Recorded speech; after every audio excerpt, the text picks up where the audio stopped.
the commission this evening? If so, say I do and state your name. I do. Connie Torbeck, Assistant Historic Preservation with the City of Columbus. Thank you. And it's my understanding you'll be the only one speaking for the city this evening. That's correct. Next item on the agenda is the introduction of the commissioners. When you hear your name, please say present.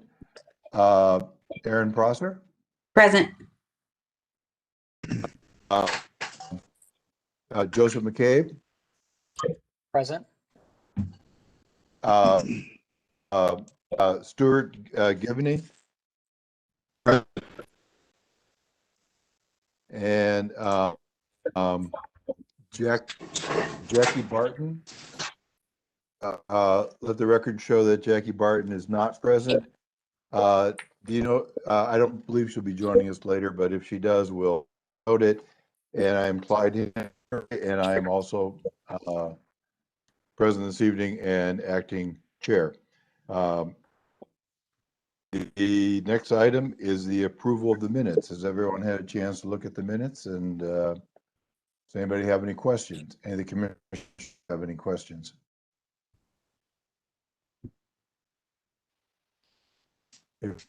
Will someone make a motion?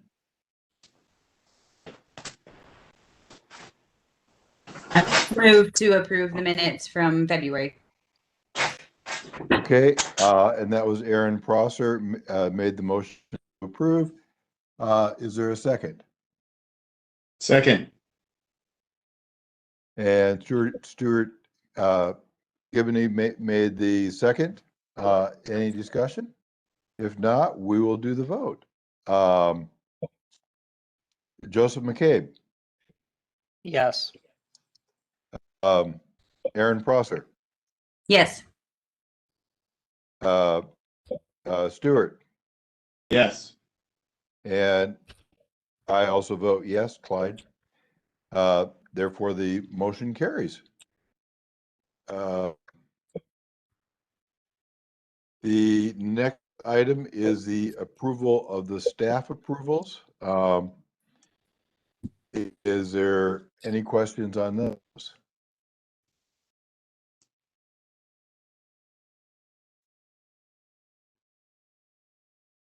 If not, do we hear a motion?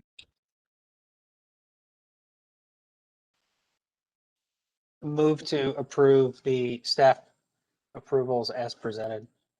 Okay, Joseph has made a motion to approve the staff approvals. Is there a second? I'll second. This is Aaron. Okay, and we have a second. Any further discussion on those? If not, let us vote. Aaron? Yes. Stuart? Yes. Joseph? Yes. And Clyde also votes yes. So the motion carries. Next item is the public forum, and I believe we have a couple items on the public forum this evening. Connie, will you take it from there? Yes, the first item is a request for a recommendation on the petition rename a City of Columbus street. These petitions go to the Department of Public Service, and the commission makes a recommendation on the petition.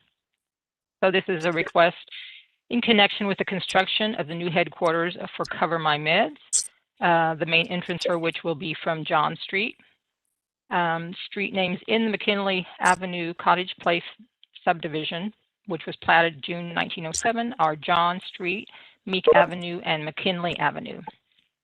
The McKinley Avenue Cottage Place subdivision was platted in 1907 on the land of Alfred, a real estate salesman, and Zula Linton. The street may have been named after Alfred's father, Jonathan, but that is uncertain. The existing Meek Avenue appears to have been extended northward to provide access into the subdivision. Cottage Place included an unnamed alley and one new street named John Street, and was to be dedicated to the public use for highway purposes. Meek Avenue is no longer extant above McKinley Avenue, which was the lower street, the southern street of the subdivision. And the John Street pavement is no longer extant between North Souder, which would be the eastern border, and North Hartford Avenue. And only a short section of John Street remains in the public right-of-way. Cottage Place could not be located on a Sanborn map, so it is unclear whether residential houses were ever located on the 58 lots. The area is currently characterized as an industrial warehouse district. Street name changes supported by the Commission may include streets identified by a number or a tree species, by an unnamed alley, or a section of a street at the end of its terminus. The Commission generally supports retaining the names of streets historically associated with family names. However, based on the lack of remaining setting, feeling, and association of John Street and the entire Cottage Place subdivision, staff recommends an affirmative recommendation to rename John Street as Be Yourself Way. Staff also recommends that the applicant undertake further research regarding Alfred and Zula Linton, their contributions to the city, and the history of Cottage Place subdivision, and create and install a plaque or other appropriate historical marker in a location visible to the public. I'm not sure if there's someone representing tonight. I don't see the name I was expecting. Okay, is one here representing Cover My Meds? My name is Robert Ferguson. I'm with EMH. Oh, there you are. I'm here representing Cover My Meds, and I think there might be a few others on the line as well. Okay, I need to swear you in first. You here to tell the testimony before the commission this evening? If so, raise your right hand. Say I do, state your name, make sure your camera is on because we have to see you. And is there anyone else that might be speaking? Yes, this is Francis Sapienza. I'm with the Cambridge Holdings. We're the owner developer of the Cover My Meds development. Will you also do the same thing? So, whichever one of you wants to go first, because your names aren't coming up here for me. So go ahead. Say I do and say your name. I do, Robert Ferguson. Okay, I do, thank you. Francis Sapienza. There is one more representation from for the group. It's I'm Anna Summers. I'm from Cover My Meds. Okay, say I do and state your name and your association again. I do, Anna Summers, representing Cover My Meds. Okay, and who would like to speak first?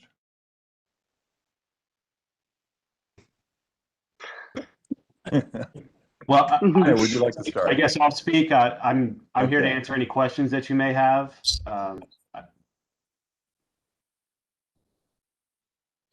Okay.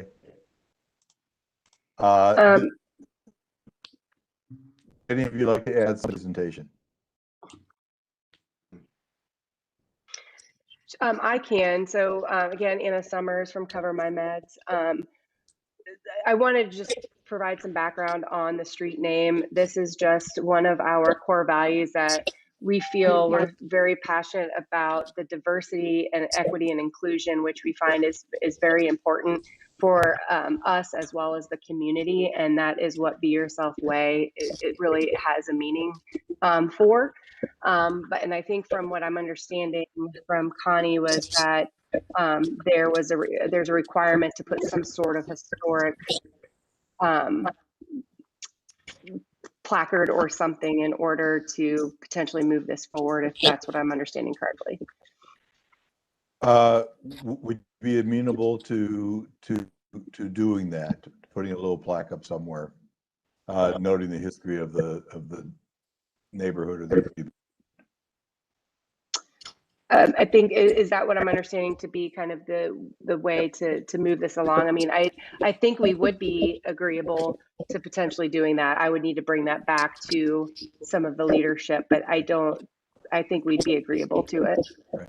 I don't believe it's an actual requirement in the regulation. I think it's a suggestion.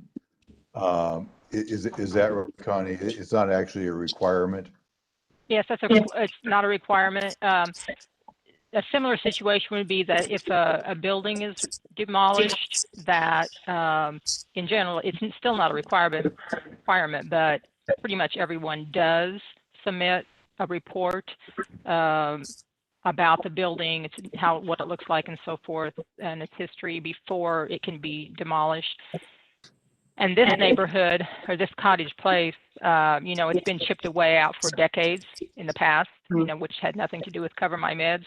But this will actually be the last of that. So, doing a little bit more research to find out were there houses there and that sort of thing, and just documenting that would be, I think, an appropriate thing to do so that, it just the history of it isn't just gone forever. And I say what I said private. I would probably also ask Francis to comment, since he's probably has a more of a stake in saying this. But it would also be important to understand really what the full history is in order to capture it thoughtfully. But Francis, I would warrant some of your thoughts on it as well. Yeah, I think we as a landowner and building owner would not have any issue with doing that. We would like to know, or we would like to do a little research and see the history of it. Our initial investigation into the property was that I'm not sure the subdivision ever got developed there. And Rob, you may be able to shine a little bit more light on that. I think it was planned and started, but I'm not sure they ever built a development or residential development there. Yeah, that's my understanding as well. I mean, just looking at old Sanborn maps, and I think Connie, you mentioned that we didn't actually find any evidence on any Sanborn maps that would actually show that residential subdivision actually came to fruition. But there's certainly, we can do a little bit deeper dig into that just to confirm that and do a little bบmore research. Yes, I think I'm not sure if it really showed that area was on any Sanborn, but just looking at something like, the city directories and looking up John Street from that time period or a little bit later could really determine whether there were any houses there or not. There are actually addresses there. And if not, then that makes your, research time shorter. Mm-hmm. Yeah, it may end up being a very short plaque that it was planned, didn't happen, but that's part of the history.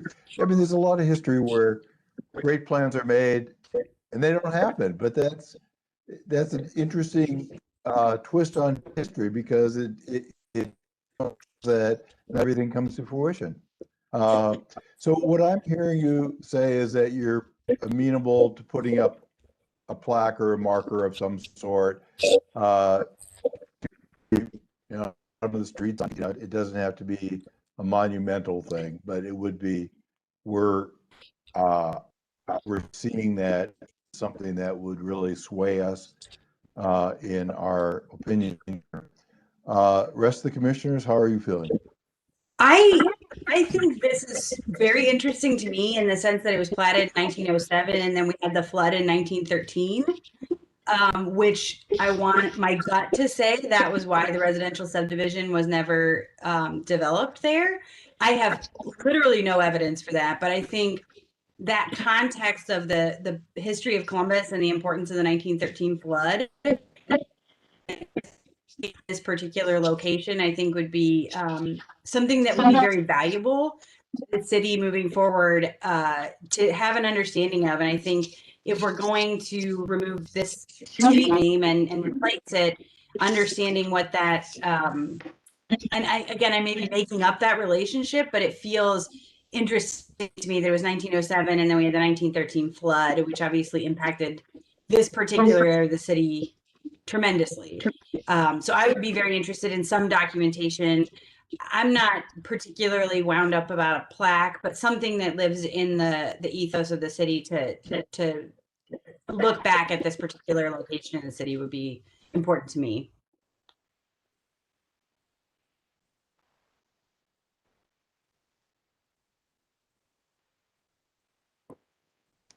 Stuart, what's your feeling?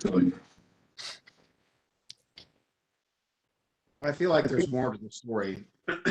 Pardon me. I don't know if we've done enough due diligence to come up with an entire scope of the significance. And I know that Connie and staff have done a great job with kind of getting into a lot of the research that they have available. I just wonder if there's not more to it.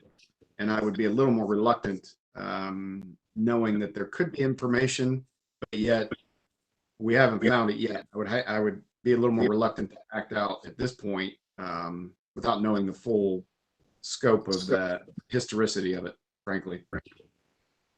Okay. Joseph, how do you,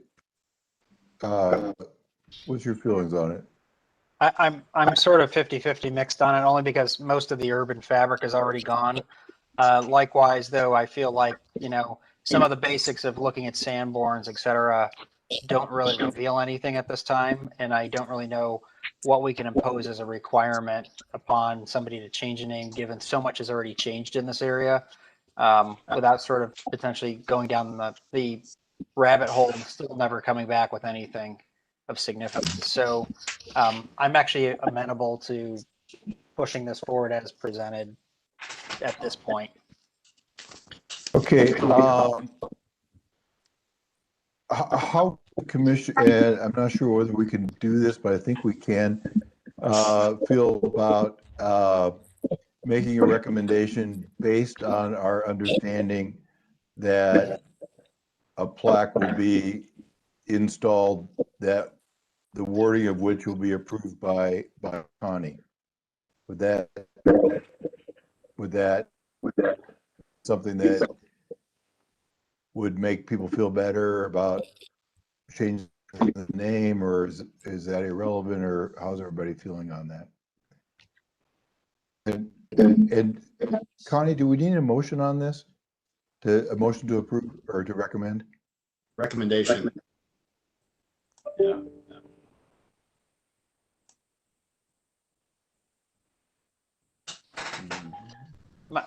I recall these are just simply we're just recommending. So I mean, we could recommend with condition and it still gets replaced. Connie, you're muted, by the way. Sorry, thanks. Yeah, I was just saying that this is just showing the context. So that little concrete spot is really, I think, about the extent of the public right-of-way at this point. That is a street. Yeah, and then beyond that, it was vacated where it's dirt. And then looking in the other direction, it's gone. The street is gone. So it's just covered by dirt. So that's my reason. Otherwise, I would not have said that it should be changed. If it was still a public thoroughfare, I would say without further research into it, that there's some reason why, that person should not be commemorated. Then I wouldn't have made the recommendation that it be recommended. Okay. Unless anyone has more questions, why don't we put it into a motion and go ahead and vote on it? Are we kind of at that point? So I make a motion and then we'll.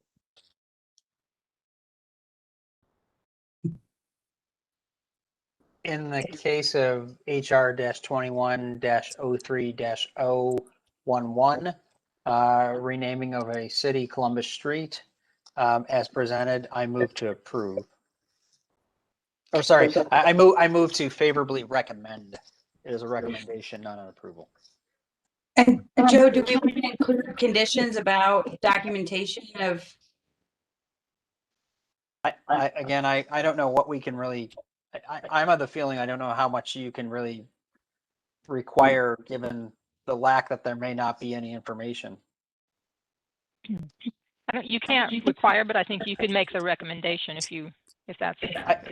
I would actually condition maybe this as being recommending that the applicant explore and provide research that could be provided and entered into city record And a copy of that could be submitted to the library for its holdings rather than a requirement for a plaque. I agree with that direction. Is there a second? I'll second that. Okay, we have a motion and a second. Is there any other discussion? If not, we are going to go vote. Stuart, Abstain. okay, Joseph, Yes. Aaron, Yes. and I will also vote yes, and Jackie is not present. So therefore, the motion to recommend has passed. So congratulations, cover my meds, and thanks to you. I Thank believe you. we have a second. You're welcome. I believe we have a second public forum this evening. Connie, you want to present that? Yes, so this is from the Division of Sewerage and Drainage and the Department of Public Utilities along multiple street addresses in the Old Oaks Historic District. The project includes a garden at the corner of Champion Avenue and Newberry Street, repaving Linwood Avenue and Kimball, replacing all existing curbs with, actually I have this wrong in here, it's with sandstone curbs. Removing and replacing some retaining walls as noted, and to plant new trees in the tree lawn. So this is both staff's analysis and recommendation kind of combined here. The proposed rain garden at Champion and Newberry Street is on a vacant corner lot. It is an appropriate modern addition to reduce runoff and flooding and prevent the rapid release of excess stormwater into the municipal water system. So we support that. Returning the character of permeable paver street surfaces along with new sandstone curbs along Linwood and Kimball Place is historically appropriate, and we support that. In general, sidewalks in Old Oaks have been concrete historically, so installation of new concrete sidewalks is appropriate and does not affect historic fabric. Kimball Place does not currently have a tree lawn on either side of the street. However, sections of the street are lined with mature trees on both sides. This project includes adding a new 3-foot tree lawn and new sidewalks that would push farther into existing front yards. Staff recommends no new tree lawn along Kimball Place, which would change the visual landscape of the street. The consistently sloping front lawn along the street is a contributing landscape feature of the streetscape. 6-inch high concrete curbs would be about the height of 2 standard pavers and would appear to be a good, minimally intrusive solution for separation between the public sidewalk and sloped front yards to prevent runoff onto the sidewalk. Similar short curbs have been used successfully in other historic districts. The concrete we would recommend should not be treated to remain stark white, but to allow to sort of color a little dark. New retaining walls are proposed at 3 properties. 770 and 776 Kimball Place are adjacent properties. 770 having a historic wall and 776 a non-contributing concrete wall, which has been in place at least since 1987. And the district was formed in 1986, so it may have been before it was ever a district. Both of these front yards were infilled to be level with the top of the retaining walls. There is no record of approval of the tiered landscaping at 751 Kimball Place, which was installed about 2010 based on Google views. They don't actually have a retaining wall. Staff recommends retaining or rebuilding the historic wall with existing or like materials and removing the non-contributing wall and regrading the front yard. No new wall should be installed at 751 Kimball Place where no wall exists. All landscape plans require review and approval by the commission, and this landscape was never approved.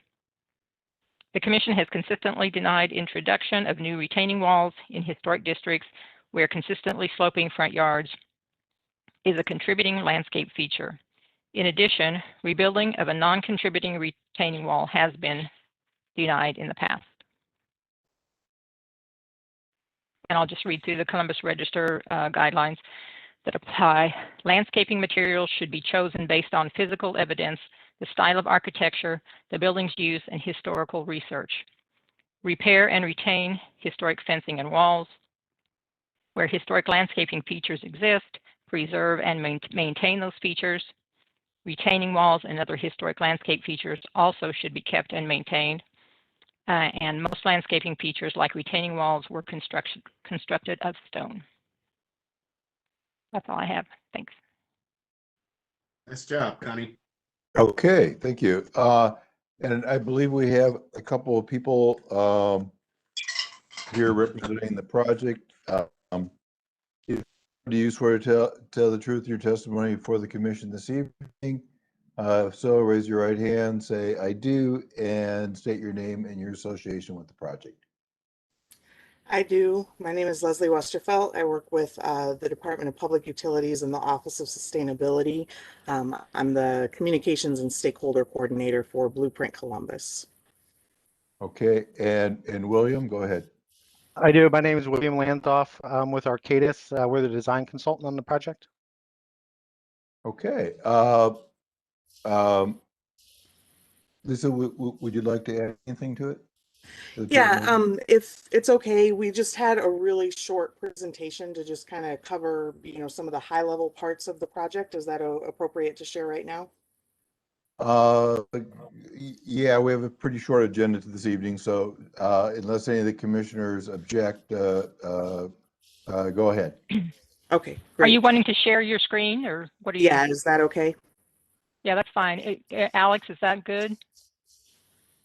Yeah.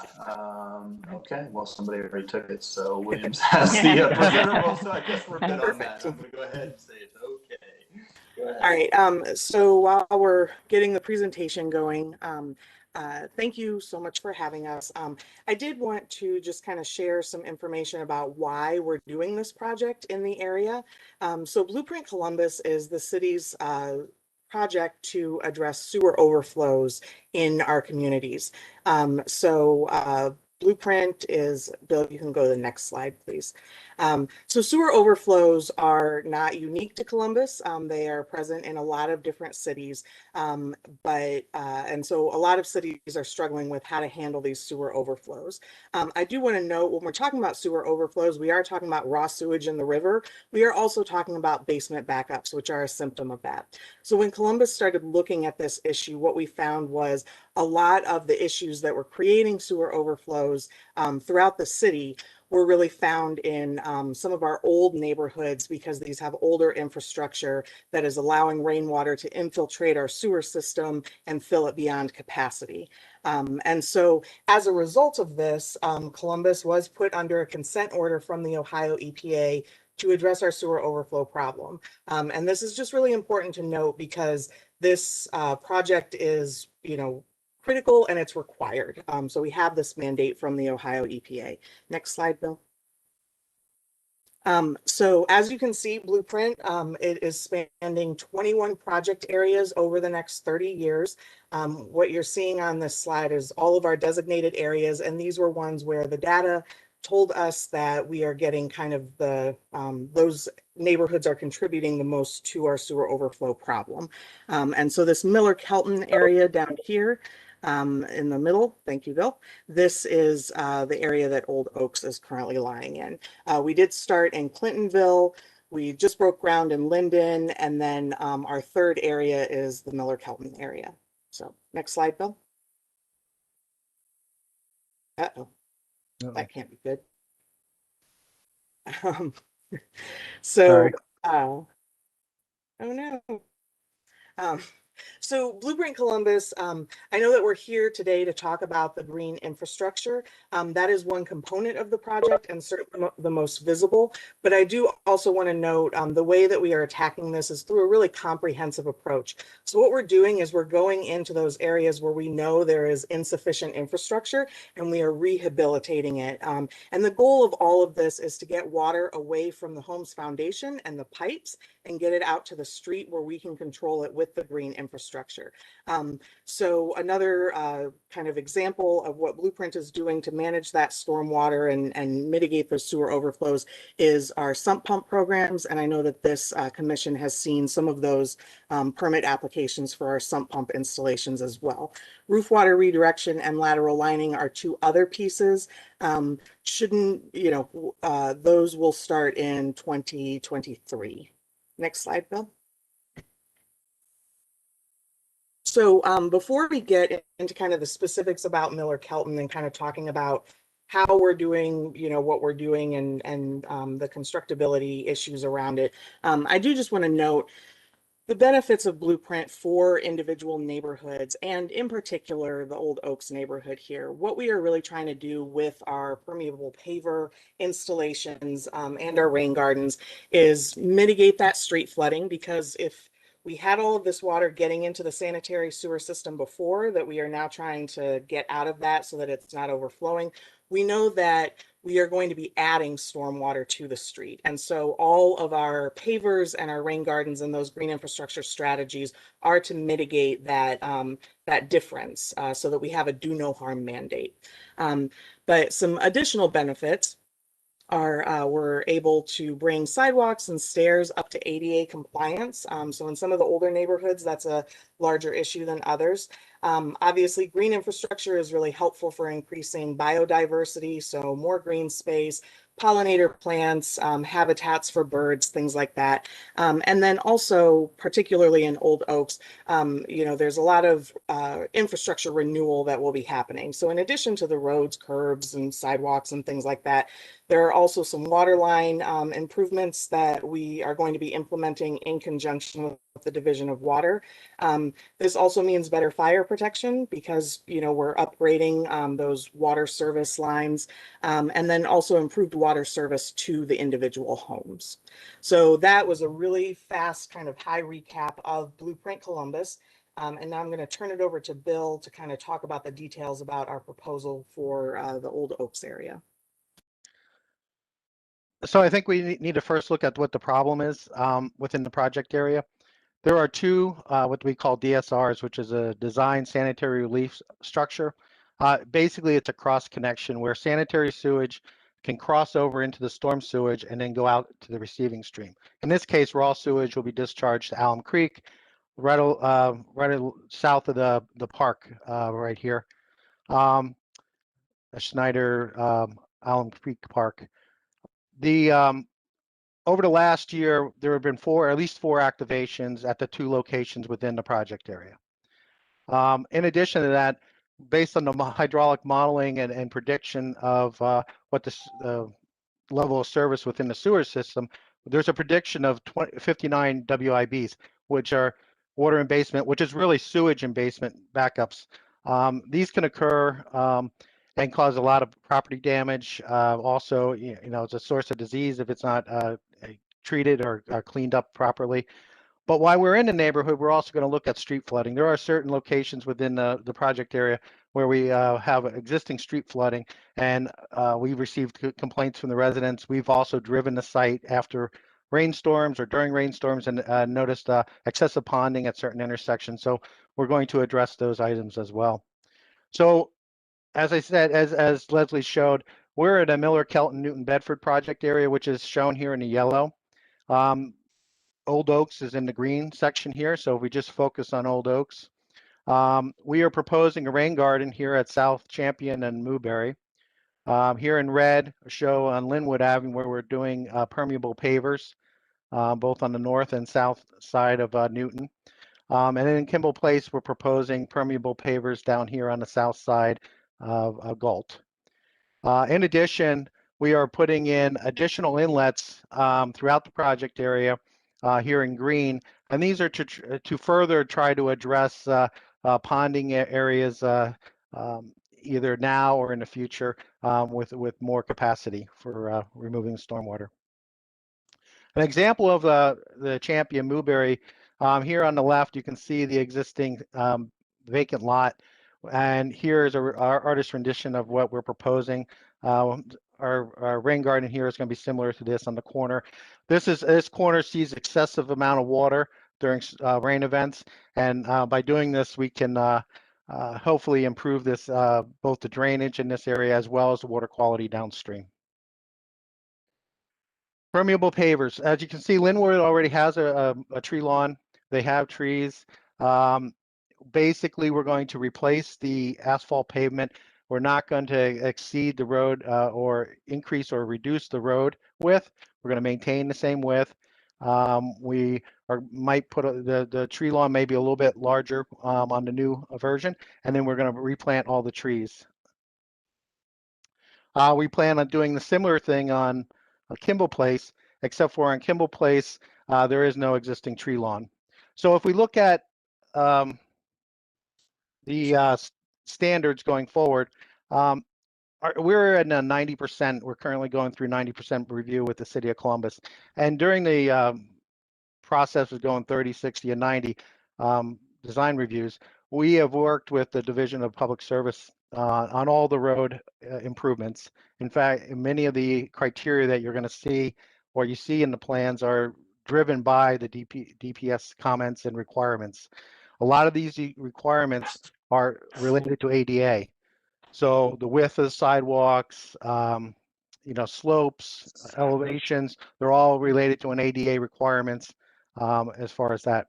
Water line requirements, we've worked with the Division of Water on those to make sure that they're all on board where the water line's being placed and what type of improvements are being considered. Again, DOSD is also responsible for all the sanitary and storm water conditions. So they're reviewing those criteria that we're using. Rec and Parks, we contacted them and they are participating in the tree selection, and we're using their recommendations on all trees within the right of way. As you can see, you got Historic Resource Commission is next in line, and we are working currently with you to reach an agreement as well. Once we have all the buy-in from everybody above, we will then submit plans to Ohio EPA for approval prior to construction. Throughout the entire process, we've had local community input. The residents in the area have agreed with the plans. In fact, a lot of the changes were based on community comments, and in particular, putting permeable pavers on Kimball Place was a recommendation by the community. So, as we go forward, as Connie stated earlier, there's a concern with this property here at 770 Kimball Place. So I took this property to focus on explaining why we did what we did. But I think you need to first consider the why we put the tree lawn here and what benefits it provides.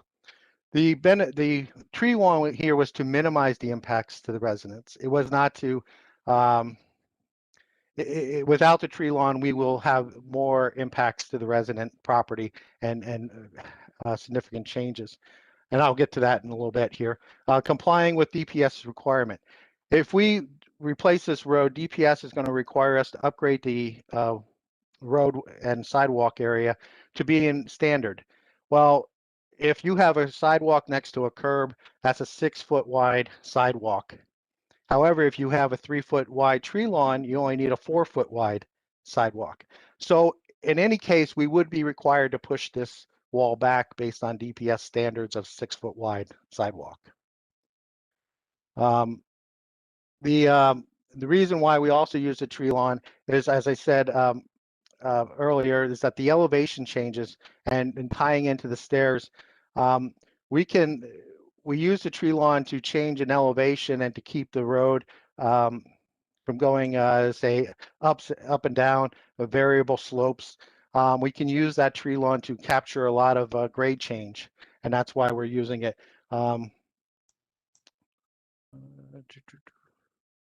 Place the trees. Oh, and then the other item is we are placing trees in the tree lawn Actually, the residents were very favorable in that, and that's something that they were looking forward to. So if we look at why, to go back and a couple weeks ago when we were talking about the wall, we prepared this little cartoon graphic here to try to illustrate why the wall, and this is again 770 Kimball.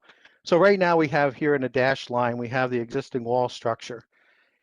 And you can see the grade is kind of flat and comes out, hits the wall structure. When we put the tree lawn back in and we move the sidewalk back, we will push this wall back here. In order to maintain the existing grade, the wall will then slide back and we will maintain the grade. The only difference, the yard will be a little bit shorter as far as going out towards the street. DPS requirements, if we don't put a wall, is we need a 1 foot buffer behind the sidewalk, and then we slope up 3 to 1. A 3 to 1 grade is used for, that's what they consider a mowable yard. So that would significantly change, if we go back, it would significantly change the front appearance of this yard.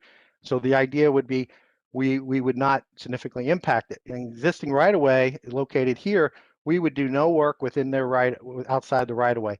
As with a graded structure, we're going to have to grade almost up to their front porch. Here's another example. This one is a curb wall.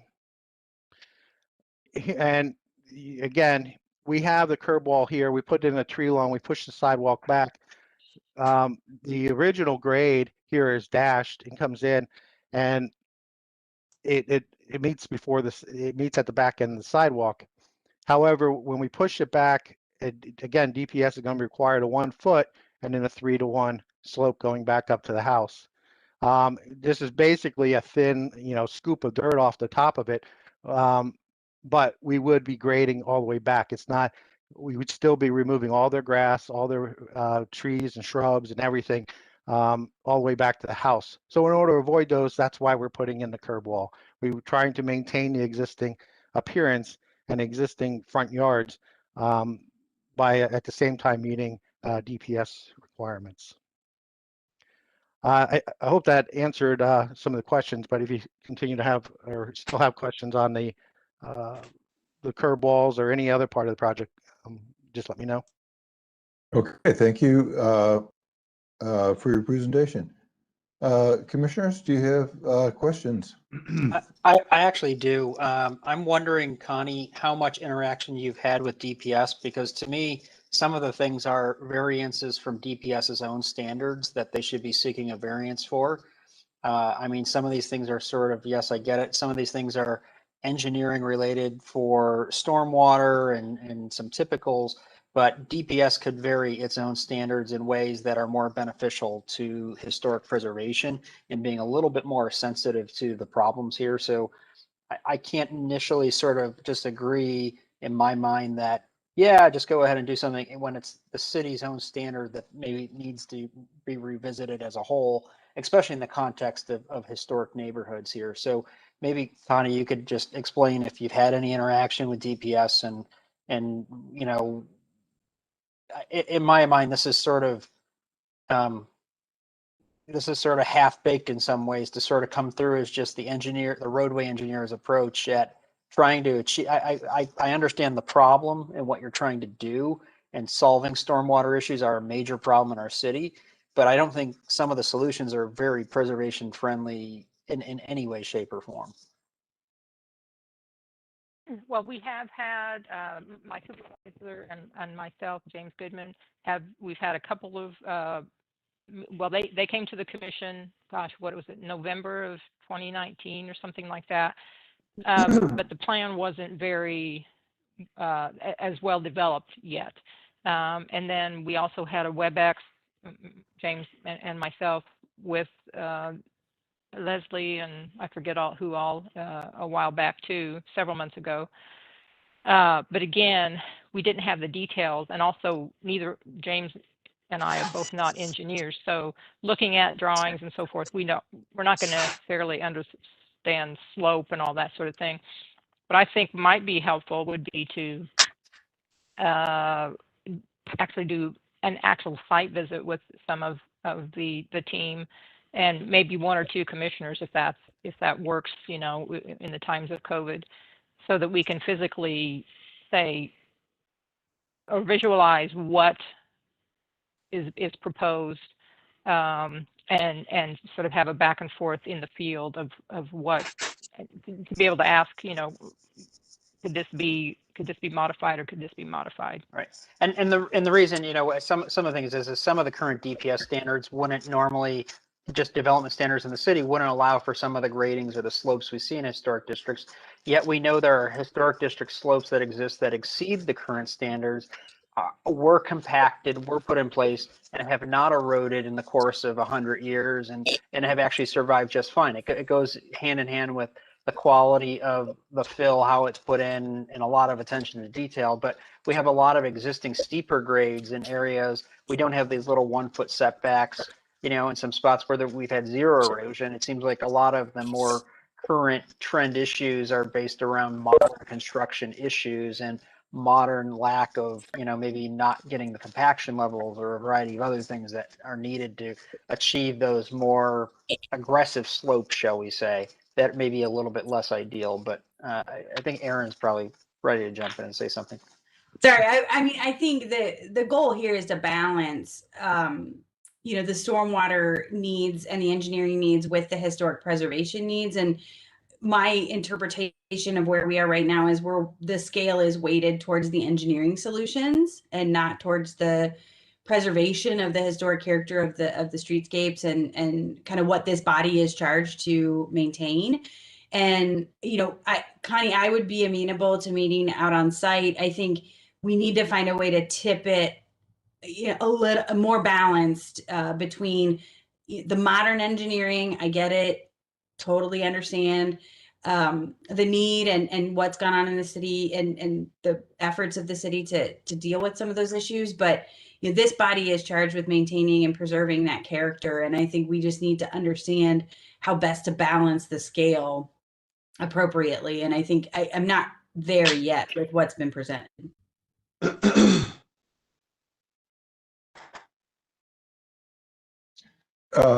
Stuart, any comments?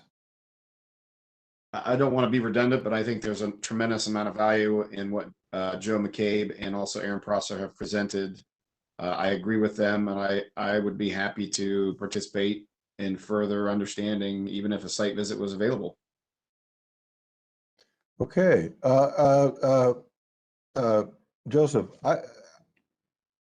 they're proposing the curb between the sidewalk and the lawn slope, and I think we talked about that before on some other projects. And if this would be approved, that would set a precedent in such that would sort of become, I guess, the standard. Would you comment on that, or do you feel comfortable commenting on that at this point, or you want to wait? I mean, I can comment on it, but I think we've seen this case in the examples on Bryden Road, for example, you know, and we've seen this in other areas where we've seen these curbs come up. And again, it goes back to maybe the more modern intrusion and reworking of some of the steep or sloped areas has probably been the biggest challenge for when you do get erosion. And the other part of it is just the plantings themselves. You know, if we're seeing a lot of green grass lawns as opposed to ivy or other types of stabilizing plantings being used, or, you know, we're seeing people think they can mulch the side of a steep hill, but then likewise, you know, they want to take the easiest way out on grass cutting, which is not usually best done with, you know, a steeper slope. So, you know, some of the DPS standards make sense when you start to think about somebody's personal lawnmower, or they're throwing black mulch down on the front of their lawn. I guess, you know, I just would have concern about altering the historic streetscapes that are being presented. I still think there's probably a creative solution for the you know, the one historic wall in question. But I do think that ultimately the city really needs to contemplate sort of a precedent where it's even had litigation involved around, or potential threat of litigation around this very topic not that long ago. So I'm not ready to jump in and say I'm supporting of it. And I think, probably multiple departments at the city should really look at what is happening here to make sure this is what is trying to be pushed for. Because I think it's sort of, breaking its own rules and wanting to proceed in this manner. Okay, what I'm hearing is that the commission, or enough commissioners would like to continue the matter and have an opportunity to visit the site. Is that what I'm perceiving? Looks like. And Clyde, I don't know if we can also, if Connie can work with the various folks here, the engineer and the other divisions, to sort of get us is simplified as far as file size, site plans go, and detail plans. We're struggle when we get a 200-page set to be able to download them in this virtual platform. So maybe, you can pick out the 20 most important sheets and then make sure they're being saved down in quality enough that we can still read them, but they're transferable, so we can really digest this stuff. Good old-fashioned paper sets, if somebody has them on review. I'm willing to go and pick up a half-size set or something and look at them, or visit somewhere safely in a socially distant setting to be able to flip through a set of them to look at proposals. A full-size drawing sometimes really help to get a hold of that. I think if we could also see some more technical cross sections of what's being proposed, I think that would really help. Right now we've got cartoon-like diagrams. You've got a number of design professionals on this board who can really read a technical cross section of a street. I think I'd love to see that. Yeah, I'm really struggling with the cartoons. I think the proportions are out of place, and so it's really hard. I understand the 3-to-1 slope, but that's not what we're seeing in the cartoon. So it actually makes it more challenging to understand what the effects are. Can I have a quick question? Sure, go ahead. The plan set, just to clarify, and that's the reason why it gets to 200 pages. When you start doing your every 50 foot, we do have cross sections in that plan set. So I would struggle if we could to boil it down to 20 pages to make sure that we are providing you everything that you need. Is there if we focus in on just the Kimball Place and showing a handful of cross sections or sections, and in maybe a plan view or two, does that meet the requirements, you think? Are you I'm struggling with, because we do have probably 30 or 40 different sheets of sections going through there. Right. I think the standard engineer's response is you want to give us one in a very technical sort of way. I think let's pick the most contentious locations to agree on concept, so that we can get you moving in the right direction by selecting the most challenging spots where we know there's been a contentious issue, and select some representative spots. And I don't think we need to see every 2 feet by any means, like a grading contractor may require. But I think there's, important details that we probably should see, if that kind of helps. One of the challenges I can tell you, right, this sheet you brought up right now, for example, it's prefabricated modular retaining walls. Even if we're going to start considering retaining walls, that's not a historically appropriate material to probably be used in a historic district. So there are probably some global concepts and dialogues that really should happen, and that even could happen with staff without us, to get to a better set of details.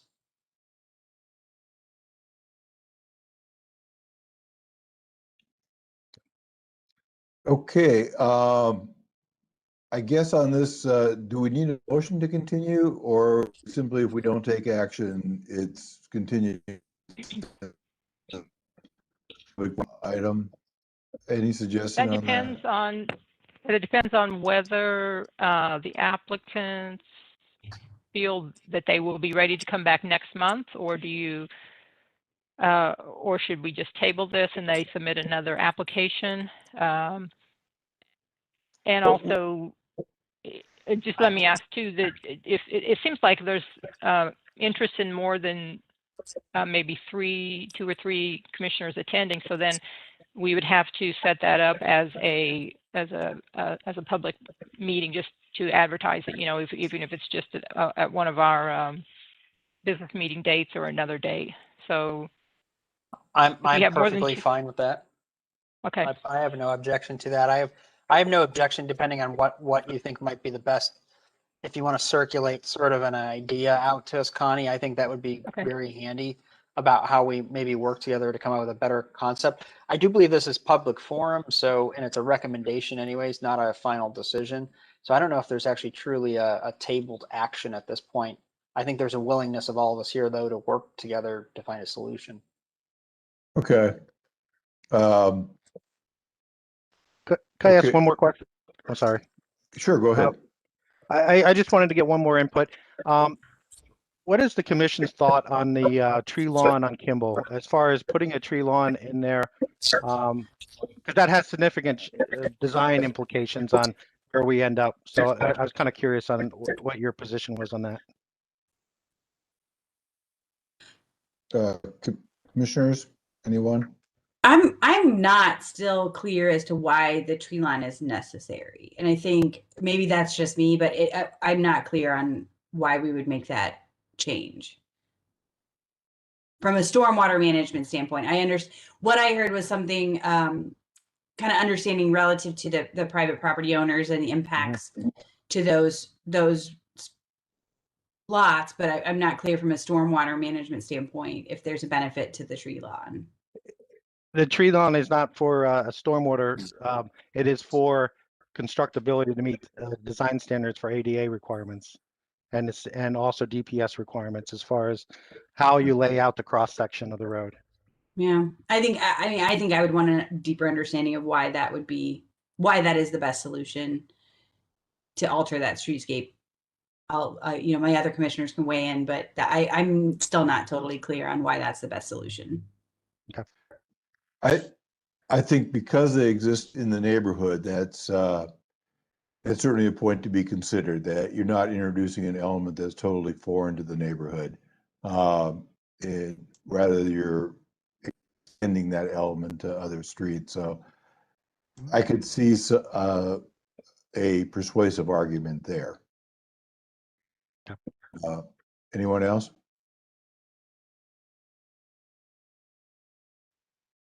Okay. I think we just need to understand this in greater detail. Why the need? I guess I'm still torn at why this is a requirement for ADA accessibility, even on the tree lawn. Does that have to do with the regrading the sidewalk to a 12:1, and then that grading is being absorbed in the tree line? Is that what? It has to do with saying that right? It has to do with the landings coming off the stairs and the cross slopes that you would then tie into the curb. So there's strict requirements under ADA that we have to meet on the landings. My theory is I'd rather have you say that we're keeping things intact, and you may have to alter where the sidewalk sort of hits somebody's stairs. It looks like a lot of those Kimball front lawns have stairs on the porch, then they sort of come down to a couple, lengths of sidewalk, and then they drop down 3 or 4 more stairs. I'd rather have you relook at the bottom 3 or 4 more stairs. And, I would think keeping the concept of the streetscape intact versus salvaging a step or two on occasion over the length of a street is maybe a more important thing to do. Okay, yeah, we are, part of it is we are replacing many of the stairs because a lot of the stairs are not uniform as well. You have different stair heights.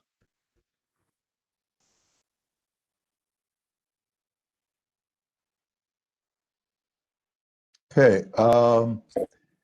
So my understanding is you're going to work with Connie to arrange a field trip. We could probably do that in lieu of or part of our normally scheduled business meeting, so that it wouldn't be another additional commitment. Then maybe we could place to sit down or something, or stand around in a circle and discuss the rest of the business meeting, or however. So I guess at this point, we're just going to kind of leave it at, our conclusion is we are going to do a field trip. We're going to continue to work with this to find some solutions. Is that everybody's understanding, or did I miss something there? And Clyde, by the way, just real quick, I did want to give one more comment just on my own analysis, which is it looks like a lot of the historic older trees on Kimball were actually always behind the curb or behind the sidewalk up to the house. And one wonders if this is the one scenario where instead we advocate for developing a sidewalk that has a curved backside, if you will. You know, the sidewalk itself may have to not be DPS standard.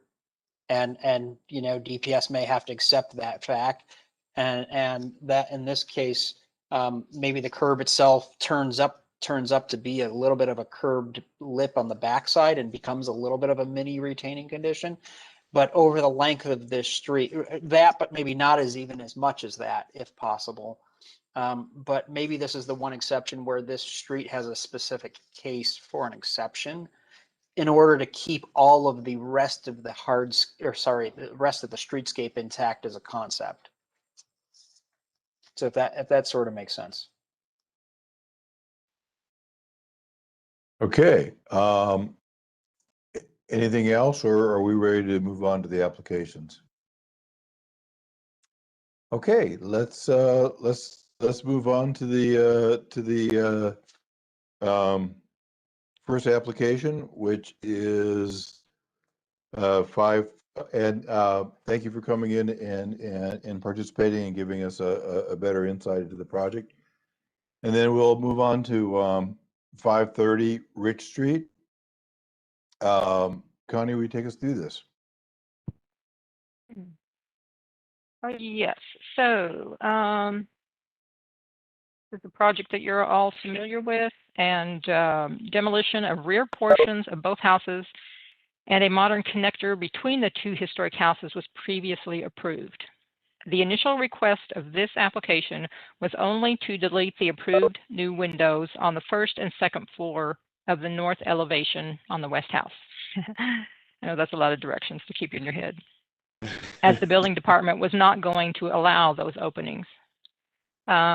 As the demolition continued, the partial demolition continued, structural issues were discovered, resulting in a request for staff approval to avoid damage or collapse in some areas. For that reason, I looked at that with my supervisor, and a COA was issued with the understanding that the HRC and/or Downtown Commission may require adjustments to the staff-approved specifications which have been issued. Staff recommendation regarding the west house. The deleted new windows on the first and second floor of the north elevation, which is the rear, were to be created by downsizing interior door openings, so there is no loss of historic fabric there. Any required reconstruction on the north, again, the rear elevation, does not involve loss of historic fabric. Reconstruction of the first floor east wall should include brick to match the size and shape of original brick as close as possible, because that will be visible to the exterior, but all exterior walls will be painted. And restoring a newly discovered original second floor window that we didn't know was there before is appropriate.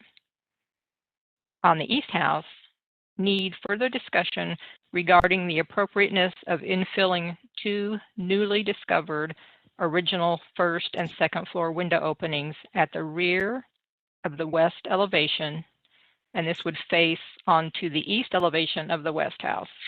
Again, we'll have to look at some photos to kind of make that clear in your minds. These openings were discovered upon removal of the connector. So if you can imagine the connector and looking at the east house, behind the connector, there's windows in the front, and so these windows would have been at the rear of that wall, which is still unclear, but you'll understand when you see the photos. That's all I have. Okay. And I believe we have a couple of people here this evening. Phil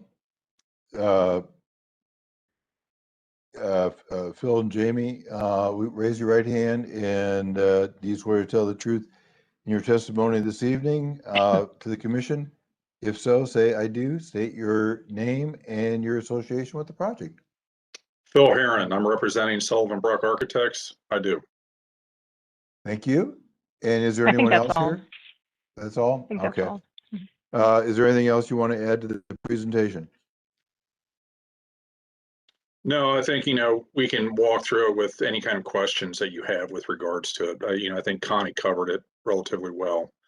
I mean, Right. the issue is the West House was substantially altered in previous renovations, which has compromised the building structurally, and we're just trying to stabilize the building and infill as required and address, found conditions.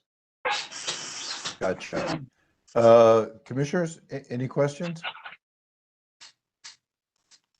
Just real quick, I don't have any issues with the infill, especially where there was proposed new windows. Real quick, on the east house where you have the newly discovered windows, is there any ability for the applicant to simply do a spandrel blacked out window scenario where on the outside of the building, it just looks like a window that's been put in, but it's on the backside, it's been, insulated or blacked out with paint, et cetera, and walled over on the inside if it doesn't fit your program.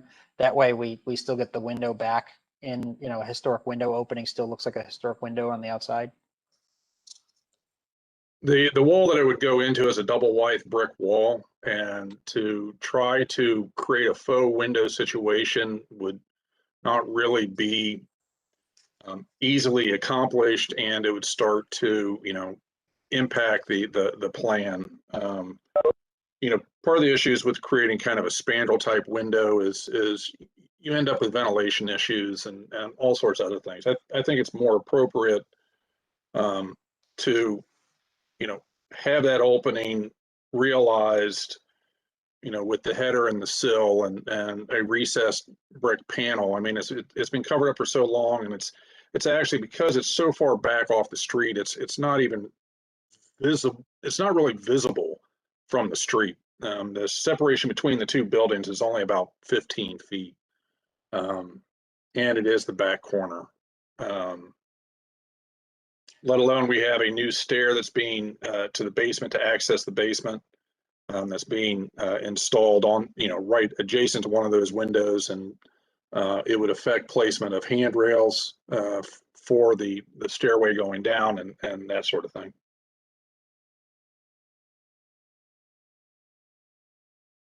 If I could just say, just to address that, the issue there is that that's not something the commission has approved in the past, even on the rear of a building. So if there are unusual circumstances in this particular setting, because this is something that was found and not expected, not exposed before, then that those reasons will need to be stated, that this is an exception and is not precedent for future applications. And there, yes, that right there is the. This is the north elevation. What the commissioner was speaking about would be the west elevation of the east house, which I think we went too far. This is the west elevation of the east house, but this is prior to the discovery. This was the approved drawing. There should be another drawing that shows the two windows.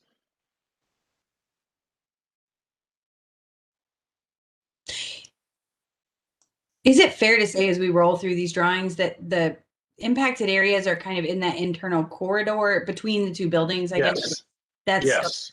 That's where the substantial impact of the found conditions are. So this is the areas where we found openings, and we have There are photographs in the packet of these openings. You know, the only thing that's there, they at one time were converted to doors. So the sills are missing. The only thing that's there is the headers. And even the brick surround is, would have to be tooth backed in to create, you know, kind of what the original window would be.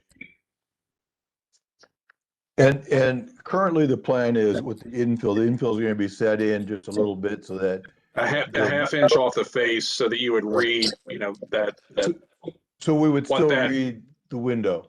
I mean, that the there had been proportion a of the- window there. Correct. We have salvaged some of the limestone sill material, and so from areas of the building that were demolished, and so the intent is to install new, you know, a salvaged sill material and then infill with brick. Okay. Other questions, concerns? My largest concern is still with precedent, setting precedent. And I do believe a lot was given initially to make this project happen. And we need to consider that.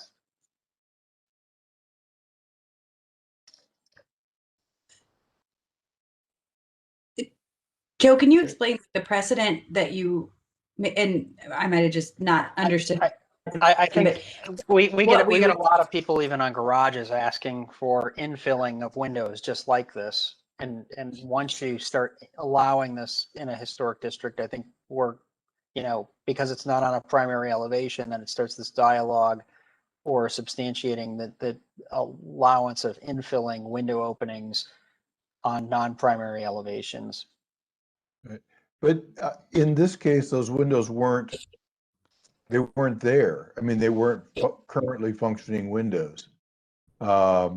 So it's not like we're allowing anybody to take a window out or even not replace a window that's been boarded up. It had been converted to a door. So the situation is a little bit unique in that case. At least that's the way I'm seeing it. I'd agree with that side. Yeah, I think that's where I'm, this particular situation where there was damage already done and there seems to be a reasonable bringing back of at least the notion of the window seems to me to be an acceptable path forward for this building, especially on and I do think it matters that it's a non-primary facade. There was actually a window on the rear of the building that the commission was proposed to be infilled, and the commission did not allow that. But that was a window opening. It was an existing window. Okay. Yeah, that was an existing window with a window in it, even though the window that's in it is a vinyl replacement window. Right, but it was clearly a window with an opening and Yes.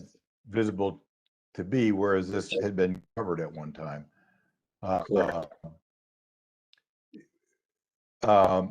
Any other comments, or should we put this in the form of a motion and do a vote? And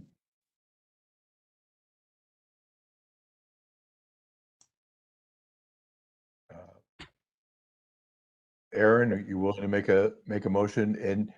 And you may have to state our reason, or we can state the reason why this is unique, I guess, after the vote, depending upon how the vote. Let's see. So, motion to approve HR 21-03-004, 530 East Rich Street, as proposed. And then we can add the justification afterward. That's what you're thinking, Clyde, after the vote? That's what I'm thinking, if there's a need to. Okay. Is there a second?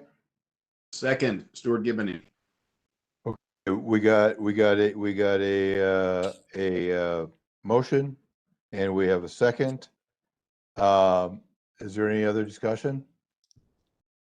Okay, then we're going to go ahead and call the vote. Aaron? Yes. Stuart? Yes.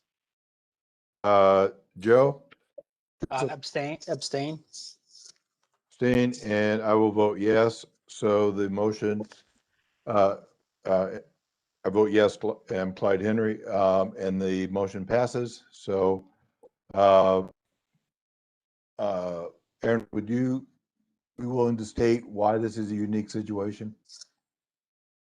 Yes, I think in this condition that the building was found by the applicant, having had windows that were already previously removed on non-primary facades, that there is a relative to this, the Columbus Code 3116.11 standards for alteration, that every reasonable effort shall be made to use the property for its originally intended purposes or provide compatible use requiring minimal alteration, and distinguishing characteristics of the property shall not be destroyed. And I think in this case, certainly that destruction had occurred prior to this ownership, and then there was a reasonable effort made to identify those window opening locations in a way that was reasonable to preserve the building and move it back to a habitable condition. Thank you. Does that suffice, Connie? Yeah. Does anybody need to add anything or question anything on that? If not, I guess we're ready to move on. Thank you guys for coming in, and we're up Thank to agenda item number 2, which is 223 West Beach World Boulevard. Connie, will you take us through that? Yes, this is some new landscaping and repair of existing landscape features. The Old Beach Walls Historic District is characterized by its winding streets, lack of public sidewalks, heavy tree canopy, and general asymmetrical landscape. The existing landscape in the front of this property includes a mix of ground cover, mature trees, and bushes. The proposed plantings are consistent with the character of the existing landscape of this property and surrounding properties. And I also might say that the house is set back from the street and screened from West Jeffrey Place by heavy foliage. Okay, thank you. I believe the owner's here this evening. That's If correct. so, do you swear to tell the truth in your testimony for the commission this evening? If so, raise your right hand, say I do, state your name and your association with the project. Gail Mahaffey, owner. I do. Thank you. Is there anything you want to add to this? I don't think so unless there are some questions. Okay. Commissioners, questions, concerns?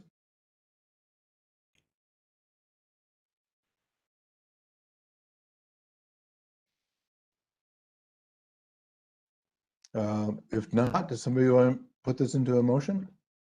Sure, I'll go ahead and do that. In the case of HR-21-03-005, 223 West Beachwold Boulevard, move to approve as presented by the applicant. Okay. Is there a second? I'll second. Okay. You can pick, right? Stuart seconded it. I'll get you next time, Stuart. He hasn't gotten a motion yet, so but he will. Okay, and any further discussion? Okay, let's go ahead and do the vote. Aaron? Yes. Joseph? Yes. Stuart? Yes. And I, Clyde, also vote yes. Congratulations, you have a beautiful home, and thank you for coming in and being part of the process. Thank you very much. Bye. Bye. Okay, we're moving up to item 3, which is 664 Oakwood Avenue. Connie, will you take us through that? This application just needs a motion to continue, please. So moved. Second. Oh, Stuart, I'm going to get you one of these things. Oh.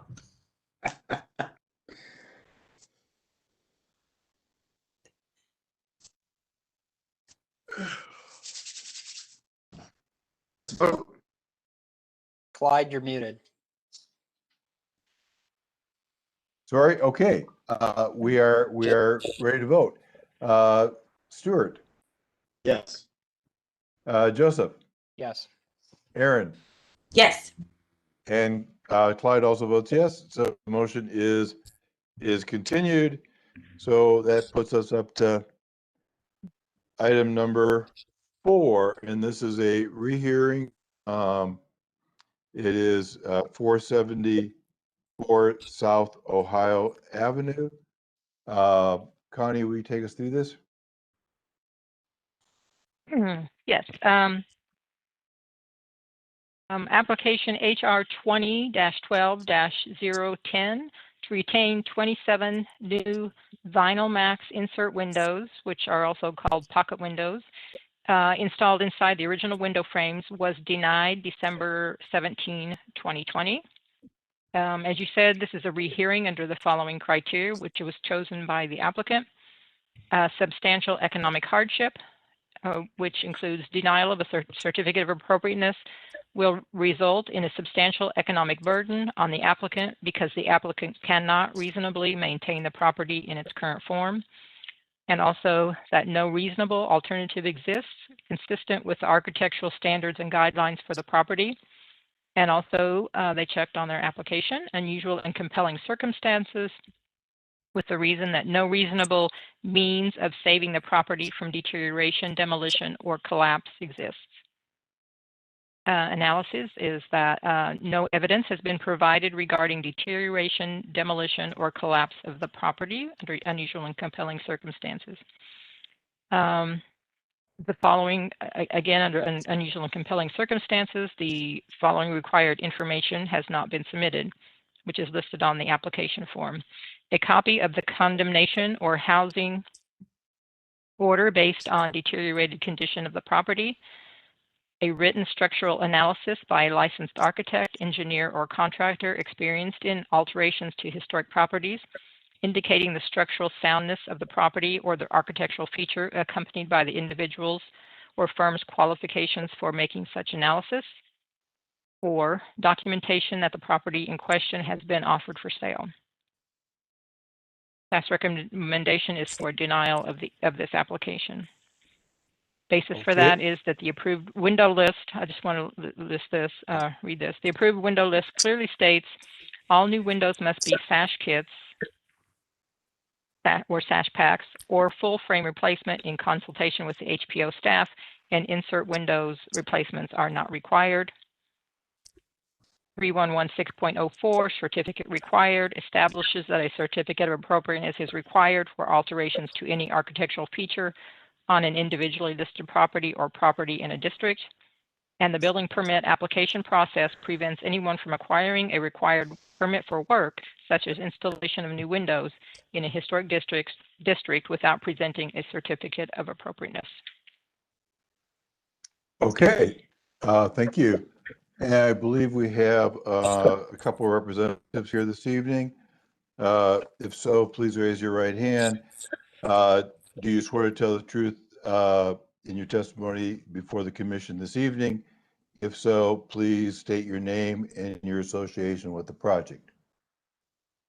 Mike Doug? Neiman, attorney for the applicant. Okay, thank you. Douglas Sweeney, I'm the owner. Okay, thank you very much. Is there anything that you wish to add to this? Yeah, so in relation to what was said, and there was a position statement originally provided with the rehearing application. The basis for the rehearing is mostly related to the economic hardship that will be caused by the replacement of these windows, and it slightly in relation to the damage that would be caused to remove these windows and then replace them with new windows. As stated within the position statement, the original windows costed, they were roughly $30,000, and to remove these and replace new windows, our contractor has informed us that it's certain that we will damage the trim around the windows when we remove the windows. And when we damage the trim, we have to replace the entire trim around that window because we won't be able to match the existing trim because of its age. So that was one of the issues that we saw where we could see this causing more damage to the historical features of the house than, you know, these existing windows being in place. In addition to that, we received a quote for the replacement of the new windows that was $47,000, and we submitted some financial information on the ownership entity, which does not have those funds for this project, which has already been a not profitable project. So this would turn an already unprofitable project into, I guess, a disaster. And I don't know how they would pay for it. They would have to raise more funds, but that's kind of the story behind it. And in addition to that, there was one window retained from the original windows that the applicant is happy to reinstall. They would reinstall all of the windows if they still had them, but I believe a number of them were old and deteriorated, and I think some of them may have broke during removal. And I'll let the applicant say a few words too. Yeah, thank you for hearing us yet again.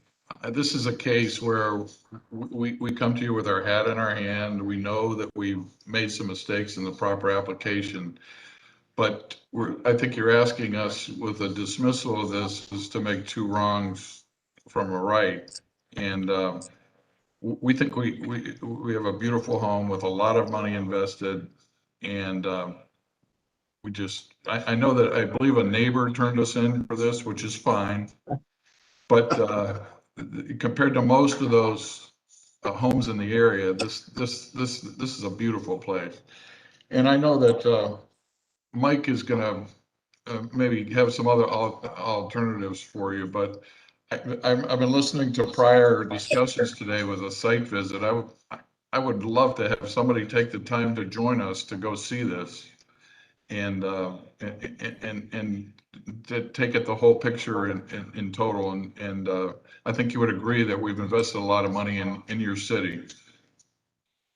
Okay, thank you. Mike, what's your understanding as to the owner of this property?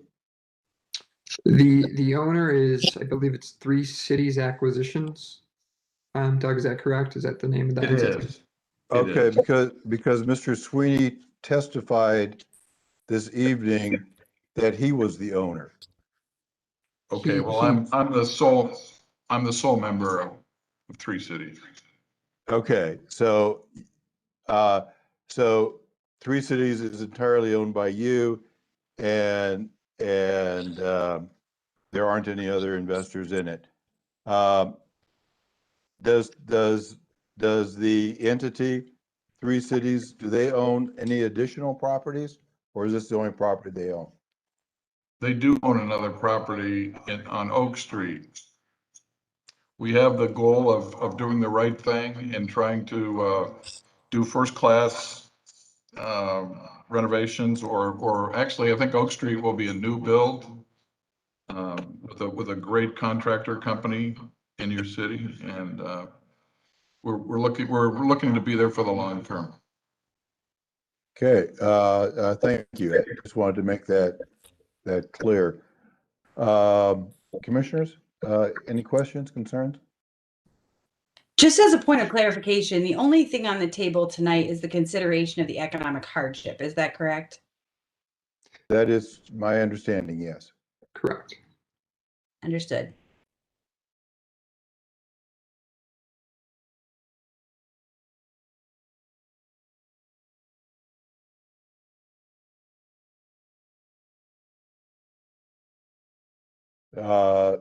Anyone else have any questions? Are we ready to vote on this?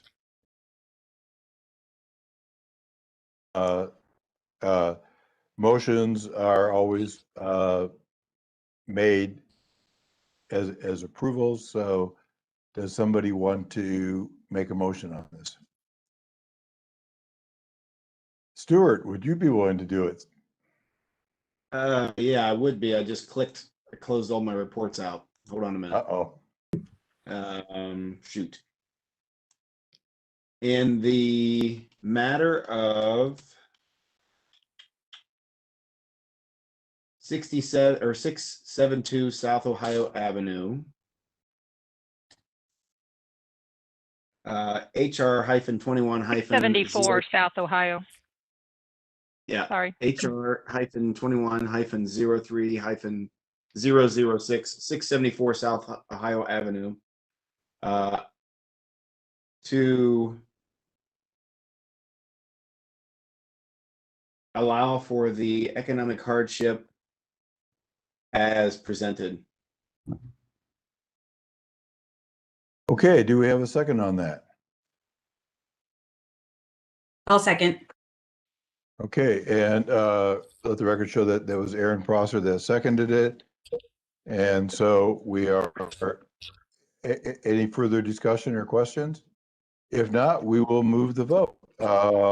Joseph, how do you vote? No. Aaron, how do you vote?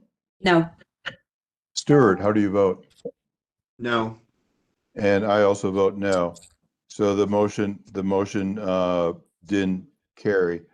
Does anyone feel they need to add any additional clarification?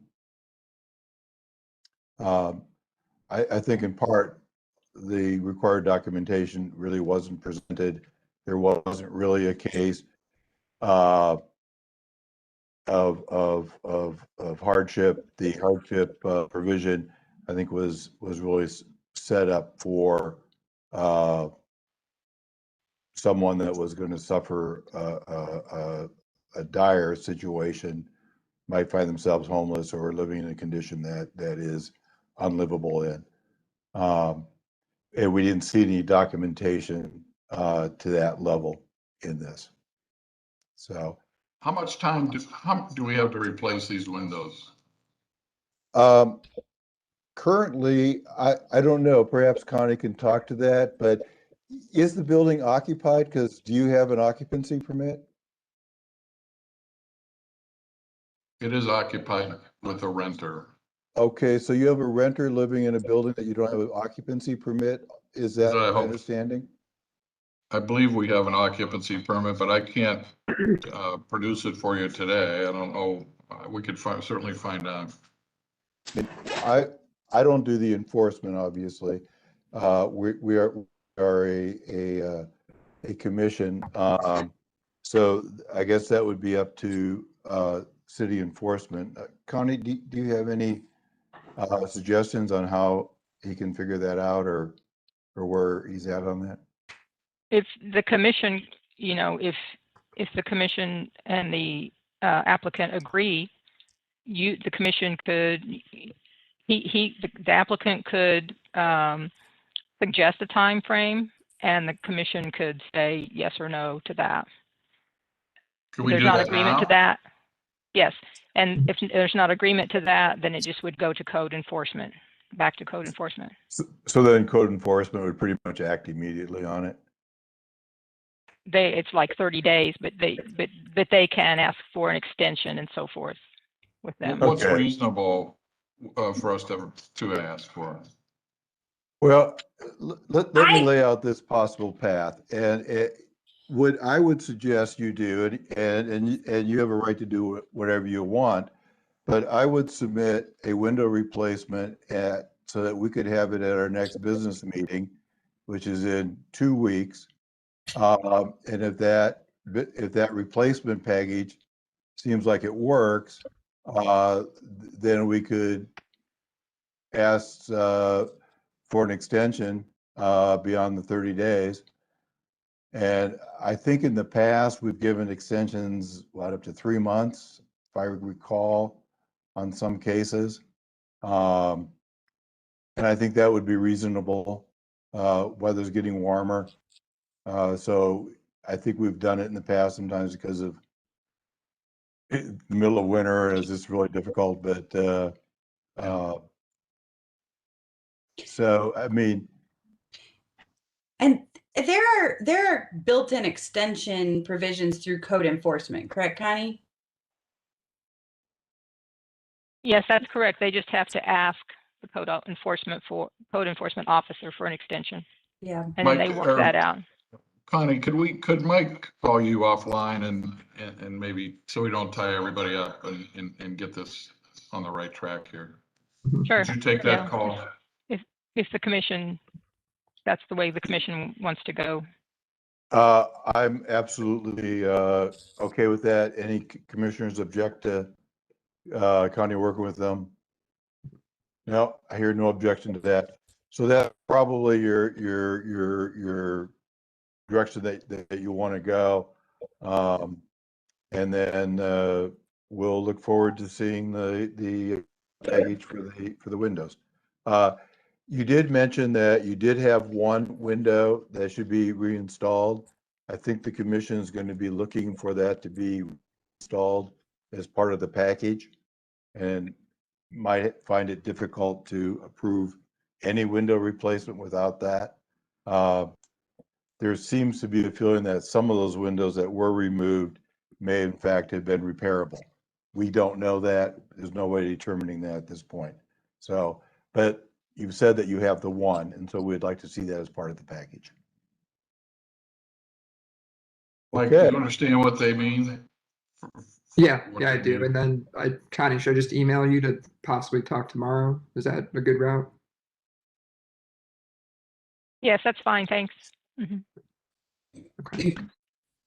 Okay. Well, thank you for coming in, and you know, I understand you're a little disappointed with how it went, but we have an obligation to be consistent, and we respect we're trying that. to do that.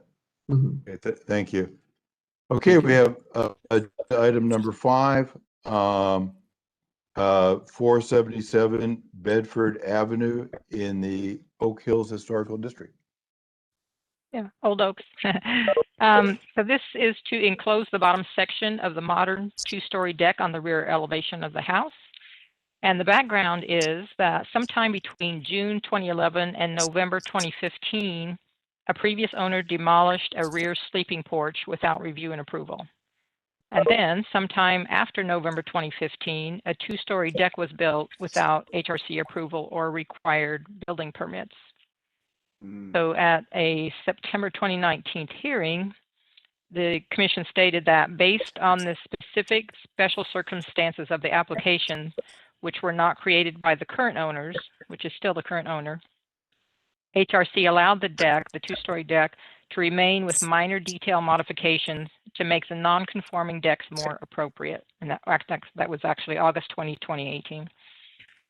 An application to enclose the first floor of that deck was reviewed in September 2019, with comments that the rendering of the deck enclosure was moving in the right direction. So this application is providing more detailed drawings, which in the opinion of staff are appropriate. We don't actually have a really good photo of what was there in the first place. I did the best I could with Google Street View, but it had already been modified on the first floor. The only thing that I see is that that's just an example. You know, possibly another window could be added to make it look more like a porch, but you know, that's not a game killer for me. Hey, Connie. Yes. At the bottom of the packet, there's 2 photos, one of June 2011 and Yes. one of November of 15. And that was the existing conditions at those times, right? For this house? Well, this is something that a previous owner, it was there. This was done, a previous owner. We don't even know if it was there when this owner, you know, had it.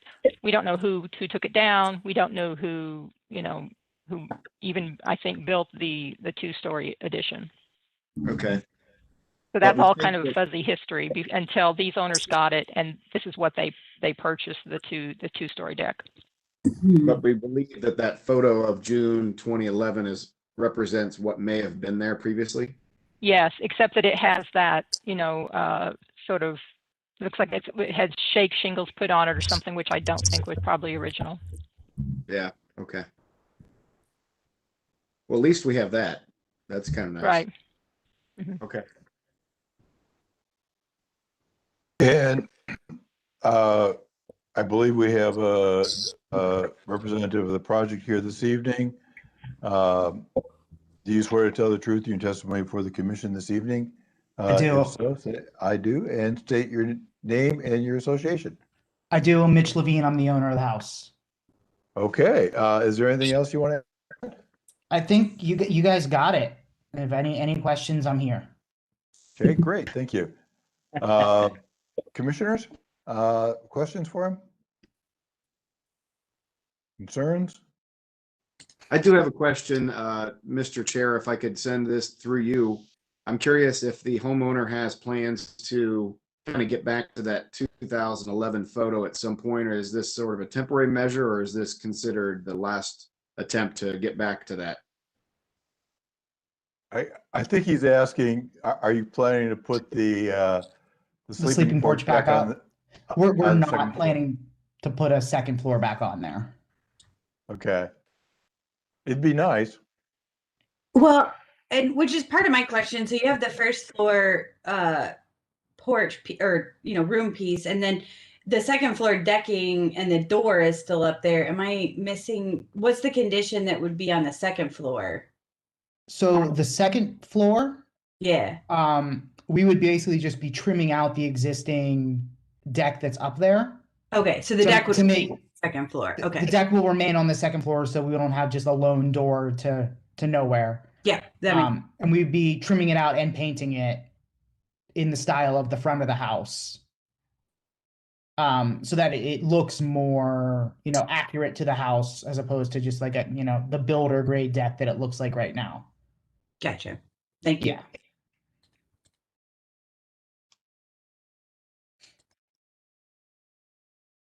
I just a quick set of comments, which is the drawings do not contemplate locations of light fixtures, as well as I do believe that there needs to be some clarity regarding locations of trims and size of trims that are being added. Additionally, I do not believe that handrails that are existing handrails conform with those that we would find consistent in a historic district or suitable for a historic district.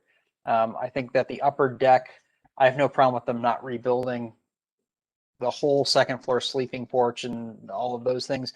But I do think there needs to be correct posts, railings into posts, etc., on that upper deck to make it look like it really does fit in the context of a historic district. So I think there's some work that needs to be done here that could be addressed with some design changes and some additional things, and could be worked out with staff actually.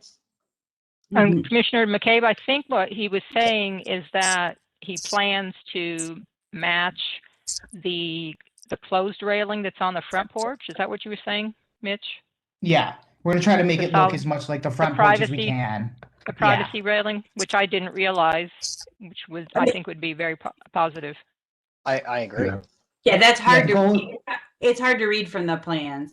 Yeah, sorry. I was mainly trying to get the bottom of the enclosure of the drawing to be to your levels, because you've already, in the past, you did approve just a basic trimming out of the entire 2-story deck, and we kind of went back and thought about it. It's like we rather bring like something back to the way it used to be, at least bring part of it back.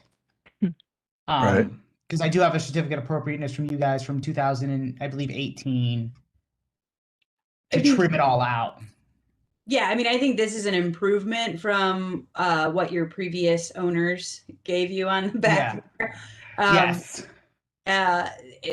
So I think Joe's points, about some of the details and coordinating those with staff are important. I'll leave it to the architects to think about that railing on the second floor, but I would be generally in favor of this direction, given this. I wonder if I could ask that if maybe we could approve that the enclosure on the bottom with maybe a second application or something for the top, because we just would love to try to get construction going and finish the enclosure before summer. Yeah, if the intent is to mimic the railing on the top to match the front, I'd certainly be in favor of that, and I would feel comfortable passing the whole thing so he doesn't have to come back and have staff approve it with the intention that it will mimic the front porch. I mean, I think that, you know, I wouldn't have any problems with that. Okay, It's just come thank back you. and trim out a railing, just. Nope, I would agree What? with that, Clyde. I mean, I'll again rely on Joe, our railing guy, and Clyde on the railing style. But I'm comfortable with it being approved tonight, and then the staff working out some of those additional details.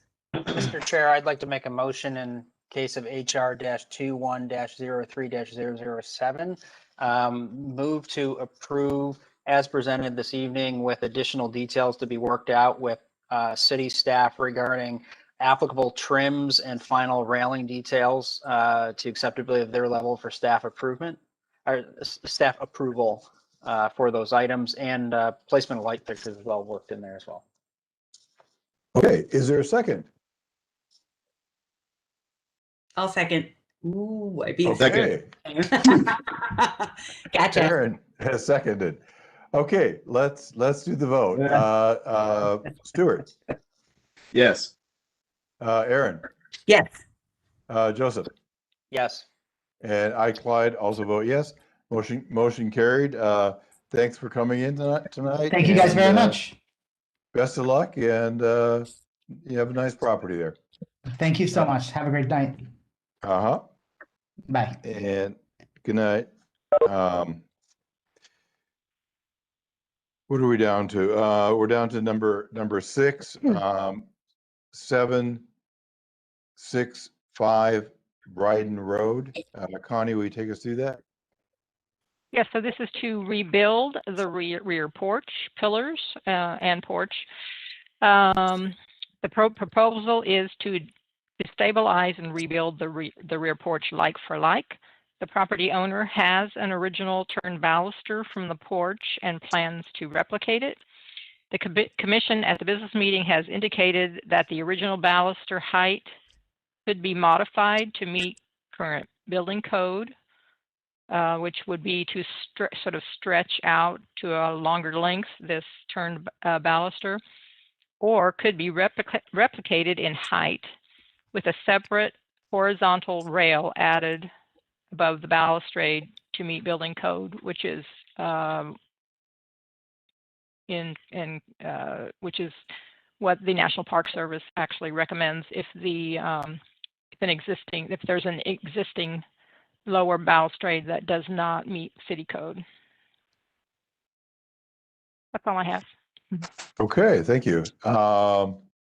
And I believe the owner's here this evening. If so, do you swear to tell the truth in your testimony before the commission this evening? If so, Yes. say I do, and state your name and your association with the project.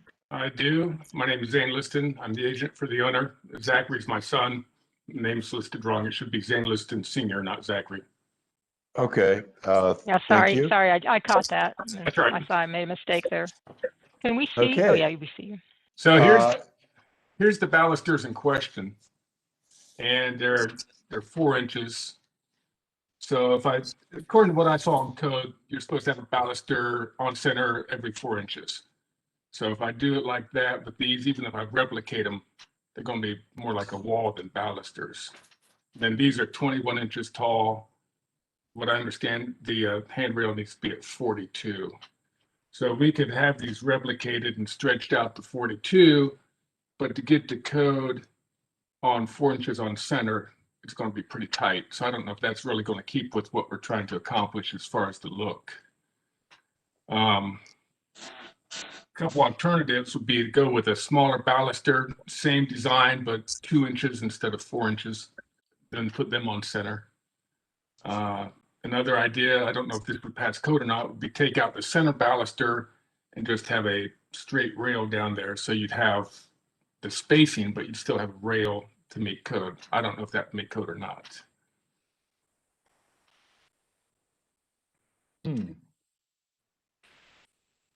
Mr. Chair,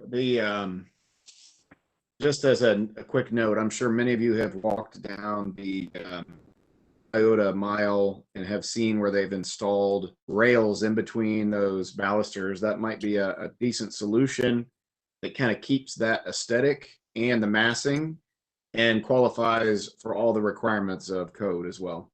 Oh, Stuart, we must be just on the same wavelength tonight. We actually all three of us were on the same wavelength. I was about to say, like, just add an intermediary picket there and you're done. Okay. A nice slender picket that's not, just allow you to meet code. And then my preference would be not elongating them, but adding the piece above. Or below. I'd rather go below than above because we have the privacy fence. I don't know if you've seen the pictures, but most of what's going to be visible from the street is going to be the top. So if I can keep these, that's not a good one. From the street side is a better one. Yeah, I would be okay with doing it below. I realize that's normally done above because it's existing and it's there. But below would almost give you more like a base. It'd almost be more of a, I often think, well, if they were doing this when the house was built, how would they have done it? Right. And they would probably have put it on the bottom. So I think that would be fine. Okay, and that will keep the design where people can see it. Whereas if you put the rail at the top or the extension at the top, they won't even see the design from the street. Right. I mean, that's just my opinion. Do other commissioners have a different feel on that, or? I'm fine with Can that. I just ask sorry.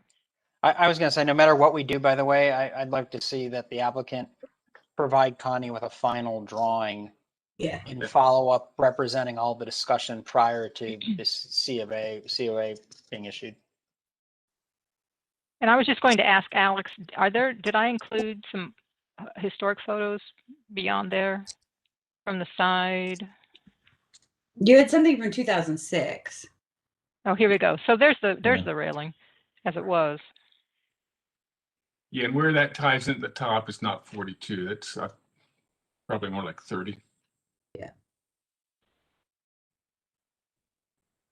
I agree with you. I agree with you, Clyde. I think below makes sense in this particular circumstance. Mm-hmm. Now, as far as the issuance of the COA, my main purpose in applying for this was the balusters are trim work. My concern right now is the foundation work of the back porch itself. The flagstones that it's resting on are tilting out. I don't know if there's an urgency or not. It's been sitting like this for who knows how long. But I'd really like to get moving forward on this to get a permit to get the shoring and start the column work so that the whole thing doesn't collapse on me. Mm-hmm. Chances of it collapsing, I don't know, probably 0, but just the way it is. I think I could issue a COA and with a bullet in there underlined saying a final drawing is required before installation of the balusters. I think it's a good idea. Yeah. Great. I appreciate it. I think we're all good with that. Good. Okay, is someone ready to put this in a motion?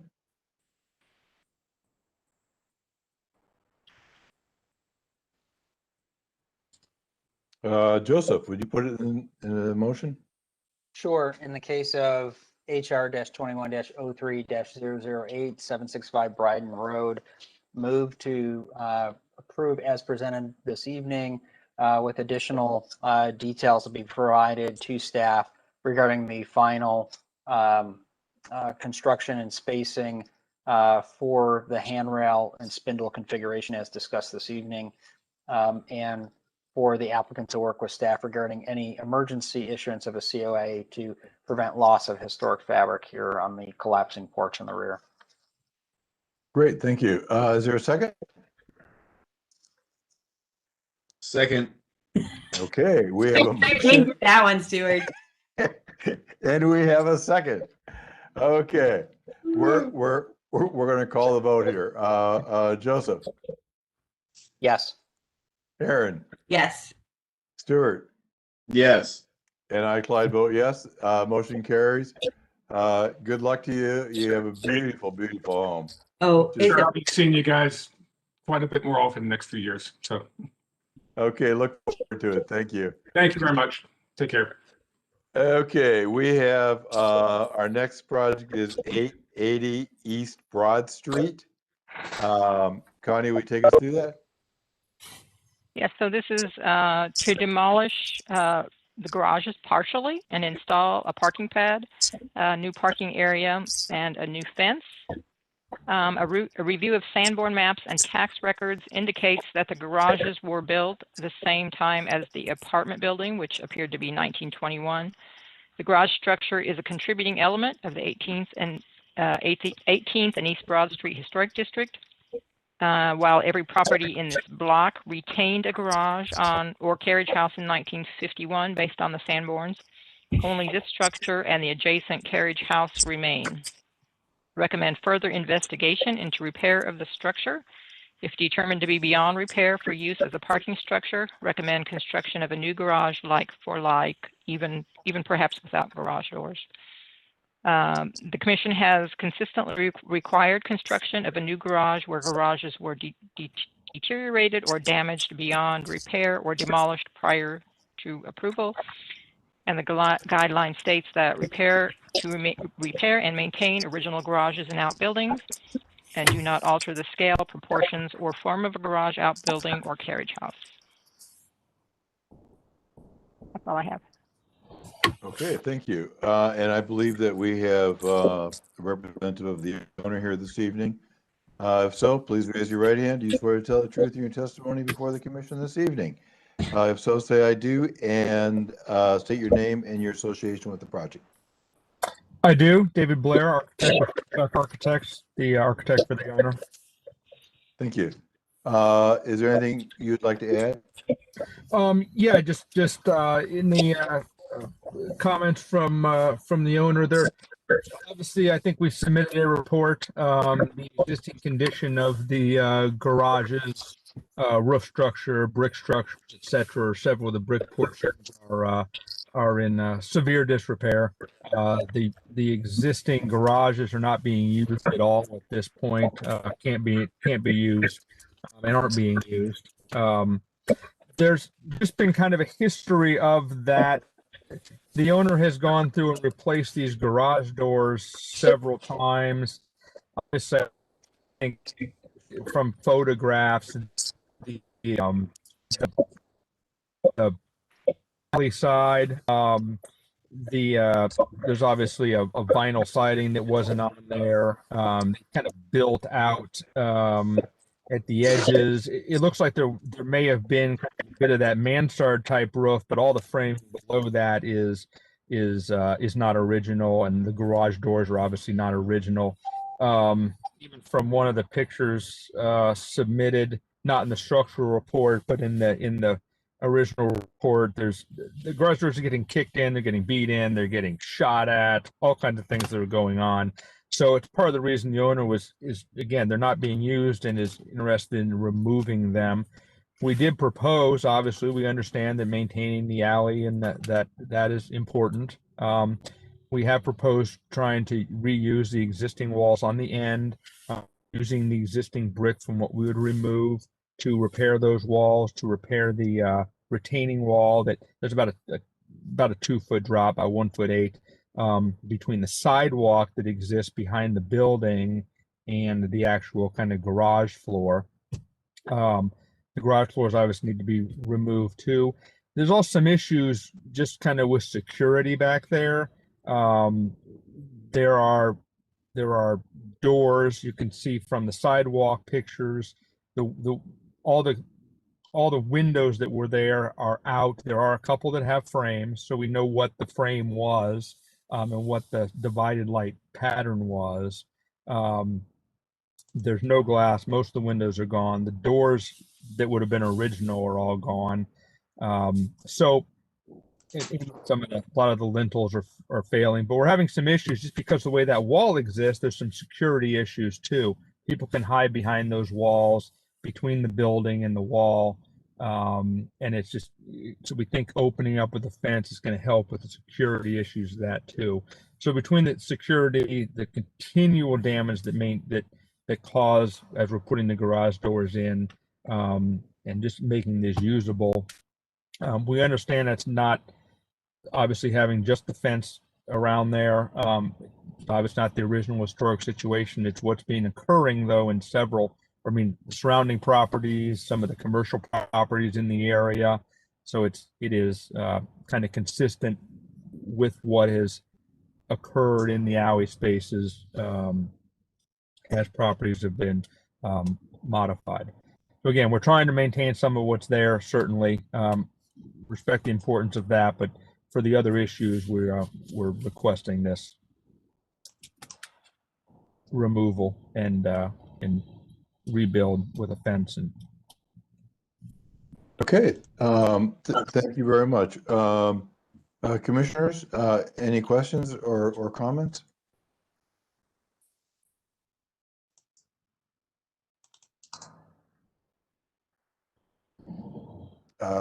Stuart?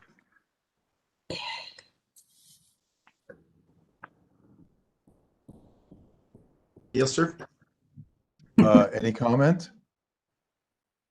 Yeah, it's a massive project. There's a lot to absorb. So I'm still sort of seeing where we're at and things are pulling together with this. I understand that, you know, part of what is interesting is that a lot of that fabric is not existent, which is a shame. So I'm just trying to put together how that pieces in, you know. All right. Yeah, Aaron? I think I'm trying to navigate the code around, you know, the like for like replacement that we require in I think most conditions, and understanding, you know, there may be evidence that the existing, I think there's two things. One, obviously the existing structure is not faring very well, and to what degree the existing materials were historic, certainly, but then the form of it is certainly historic. And so, you know, we've spent a lot of time thinking deeply about sleeping porches and the need to require them to be replaced like for like in this situation that they're not, you know, not repairable. And I'm trying to find the location in the code where we wouldn't require like for like in this condition.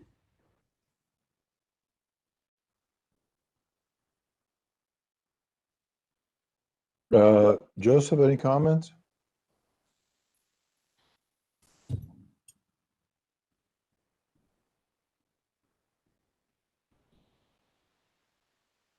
Oh. Did we lose Joe? I'm looking on the list here. I don't see him. Oh, he's there. Oh, there he is. I see him. Sir, he's muted and we can see him. Oh, yeah. The design you've come up with, I think, is a beautiful design, and really well done. So I think if we were going to approve a removal, you know, it would certainly be that. But like Aaron, I'm trying to figure out, well, how do we be consistent? How do we maintain so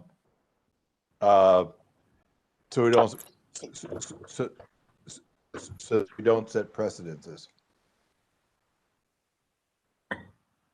Could I ask, Mr. Chair, would it be appropriate to have it more of a carport, but adding, you know, I know it'd be a bigger expense, but adding the roof back, but without doors, and then maybe some way on the rear to provide some visual, you know, pass through so that the security is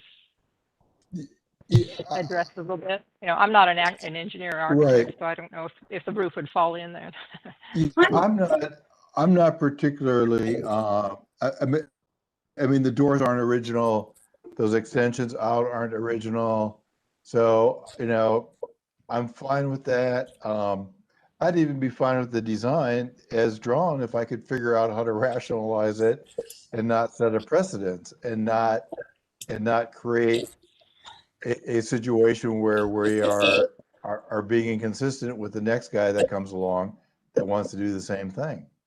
Is there, I know we've got existing photos. Do we have any historic photos of what the original? No. Yeah, I haven't found any. We could probably work with Connie to try to do a little more research on it. I guess that was going to be. Let I me haven't ask. found any in the file. Yeah, I haven't found any from leased ownership of anything. Again, I don't know. You would think that building would have had something, but probably all, street, etc. Can I ask a couple questions just as the path you're going down? Sure. Which I appreciate. Thank you. My one thought is obviously, yes, I think there's ways maybe we could incorporate more brick into the fence wall, openings into that represent the historical portion either in a brick or in. I think there's some things we could do along that line. I even at some point thought of trying to keep the kind of the internal brick walls that were there, but as soon as we open up and take the top off, the brick's gonna crumble. I mean, 5 years from now they'll be shot because they're already deteriorating at the base to a significant degree, losing their shell. So once they're exposed to salt and the other things they'd be more exposed to, that would be a problem. If I was parking in there, I might actually bonk into the wall, so you wouldn't want that either. Well, that was another issue. They're obviously fairly narrow. We have 18 feet between them on the ends, and then there are the center garages. I don't know if you can see them in the pictures, but there's 2 center garages that are like, there's 2 that are 18 feet wide on each end. And then there's a center garage that's just like a 9 footer, it might be 10. Get my measurements at the moment or looking at it, and that's the part of the problem that I think they get damaged not only just from whatever kids doing stuff they do, but people have a hard time turning in. If we just left the brick walls inside, are they going to get people are going to run into them without us putting bollards and making this thing look horrible? Maybe there is a way to reduce that, make a carport or a partial carport, and allow it to be maneuverable. So maybe there's a give and take there that we can work with your continued comments. Do we know how? I mean, the alley looks relatively wide to me, but I think it would be interesting to find out how the width of the alley there. I think it's a 20 footer. It's not a 15, so I think it's a 20-foot right-of-way alley. Okay. Yeah. But still, with those things, they're right on the edge, obviously. So, you can see a car parked right here off the side. Part of this, we want to get the cars off the street, right? That's not helping the city in any way. So if someone's backing out of here and you got cars parked just as you're circling, now they're, just not a good situation. We're trying to improve it. If those garage doors aren't there and the fronts aren't there, obviously the maneuverability, you get a couple more feet of maneuverability to assist. I don't know if it was mentioned really in the report, just so everybody knows, you can see a wood gate in the picture to the left. That's being removed and will be fencing. All along the left, the property line to the left, there's some wood fencing there. That will all be removed and become this a picket fence. And then the white fence you saw on photograph 6, that's going to be removed, and that will be again the black picket aluminum fencing too.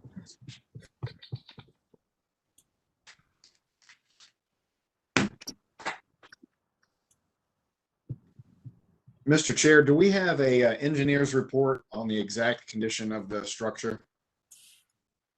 I don't know, Connie. Do you know if there's been an engineering report?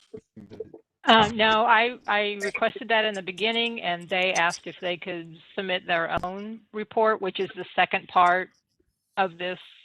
And I said, you can try that, but the commission may ask for an engineer's report. I'm not sure, and David can talk to the qualifications of whoever.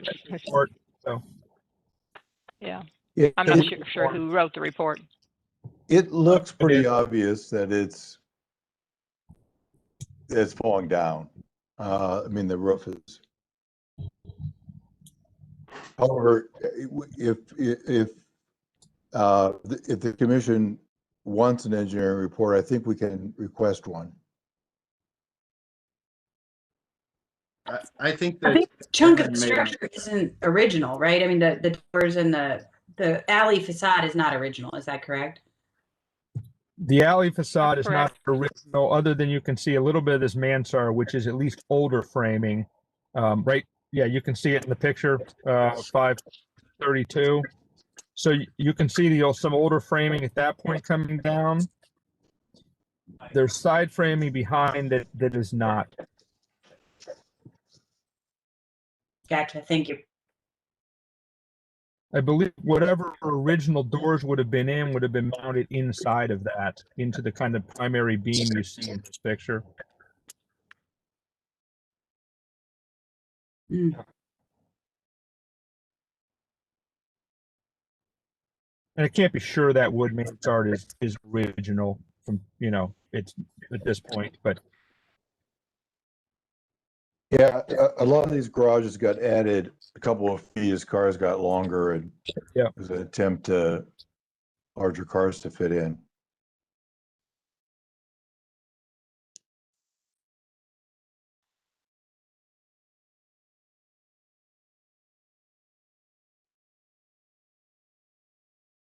And this is just conceptual review. Is that correct, Connie? It's not a conceptual review, but the way that it's going, I think David could ask for. Certainly, we can certainly continue it. Yes. David could ask for a vote if he wanted to, but I think he sees where it's going to go. Okay, would you like us to continue this? Yeah, let's proceed with continuing it. Okay. Does the commissioner have any other comments they want to make on it? Or are we ready to move to continue?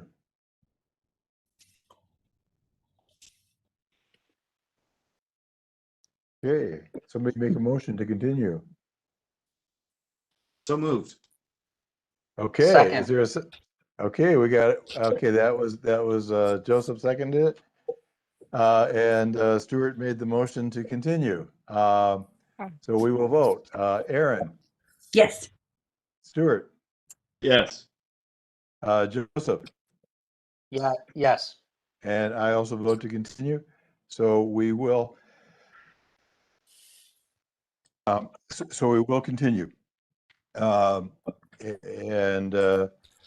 you for the board's comments. I appreciate it. We'll work with Connie a little bit and come up with some other options based on the comments you had. Okay, thank you so much. Thank you. So we're moving to our last application, which is 366 North 20th Street. Connie, will you take us through that? Yes, this is a rehabilitation of a vacant building, renovating an existing three-story building to maintain the historic use as a hotel and restaurant space. The first floor spaces to be constructed to a vanilla box, which I had never heard that term before, level of completion for a future tenant restaurant and bar. The second and third floors to have new residential units constructed within the existing shell of the building, and general masonry repair, new windows, new roofing, etc. So this vacant structure was built in 1888 as a hotel and became known as a source of regular lodging for African-American jazz musicians visiting Columbus in the early to mid 20th century when they were not allowed to stay in other places. The building retains much of its historic fabric and has undergone few inappropriate exterior alterations. The current proposal generally retains and repairs historic fabric where it still remains. Proposed new wood windows and in-kind replacement of deteriorated or damaged materials is appropriate. While new openings are discouraged, new doorways to provide ingress or egress on the north and east elevations appears appropriate in this case to allow for residential use and to get the building back in use. A discussion of proposed window infill on the north elevation is needed. There's a large area that's proposed for infill that it's just missing brick. So that's a large area that needs to be infilled. But there are a couple of windows that are proposed for infill which is contrary to what the commission generally approves. That's all. Okay, and I believe we have a representation of the owner here this evening. If so, will you raise your right hand, and do you swear to tell the truth in your testimony before the commission this evening? If so, say I do, state your name and your association with the project. With me? Okay. I do, Lori Gunselman, Gunselman Architecture. Okay, Lori is the architect on the project, and are there others? Yes, I'm Ezekiel Levy. I'm the owner. Okay, Levy, the owner, and Kevin, why don't you go ahead? My name is Kevin Parzik. I'm the project manager with Gunselman. Okay, thank you. Would any of you like to add any additional information to the presentation?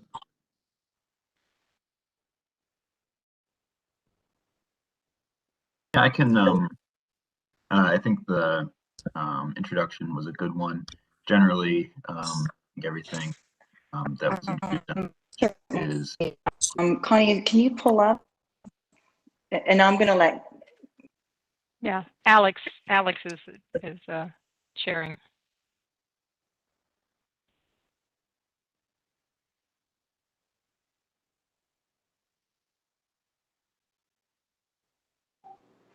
there something in particular you'd like to see?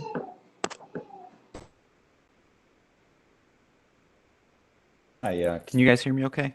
I'm switching audio shortly. Yes, we hear you. I can, okay, good. I can just happy to sort of just describe the project as really where, trying to maintain sort of the historic use of the building, provide kind of in-kind replacement of the wood windows and wood storefronts. Typically, we are providing some life safety improvements to the building, hence the addition of the exterior exit stair. The building historically only had one means of egress from the upper levels. That's usually just not something you do in multi-unit residential construction anymore. So we are adding a stair at the back of the building and two more means of egress from the residential floors, really as part of a life safety upgrade to the building that's required typically by code. The improvements to the exterior would be cleaning of all the brick, providing a new roof for the building, filling in all the masonry openings that are missing now with windows or doors. We are adding 2 new windows to the east facade to provide additional light and ventilation to some of the units because they were short on what code would require in terms of light and ventilation. And on the north facade, there are sort of existing openings that we are proposing to infill. The building's exterior has there's issues with water in its current condition, and based on the addition of the build out of the residential units, we wanted to block those in essentially, so that it's just a better exterior envelope solution to not really allow water to get into the masonry in the way that it is currently. So happy to get any comments from the commission, or Levy or Lori, if you guys want to point out anything too. Happy to sort of pass the mic to you guys at this point. Sure. This is Lori Gunselman. If we could scroll down further to the restoration of the front facade. This is something that, when we took this project on, we were really excited. Opportunity. Here we go. Maybe zoom into these sort of elevations. Really excited to look at the opportunity of restoring the facade and creating a color aesthetic that was something that you would see of the period. Unfortunately, we were unable to locate any architectural photographs of color that we could understand what the original intent might have been. But we have come up, if you scroll down one more, sort of 2 elevation ideas, studies of color. I'm really leaning towards the sort of darker gray and sort of the moss colored green sort of idea of how we would solve the color implications on some of the mantles and work on the cornice. We do have a blue scheme as well, which was also of period. I think it was probably less, probably saw less blues at that period of time, but definitely was within the color schematics of what you would see during that period. So I think these are important elements that we are really excited to be able to achieve on the project. That's all I have. Thank you.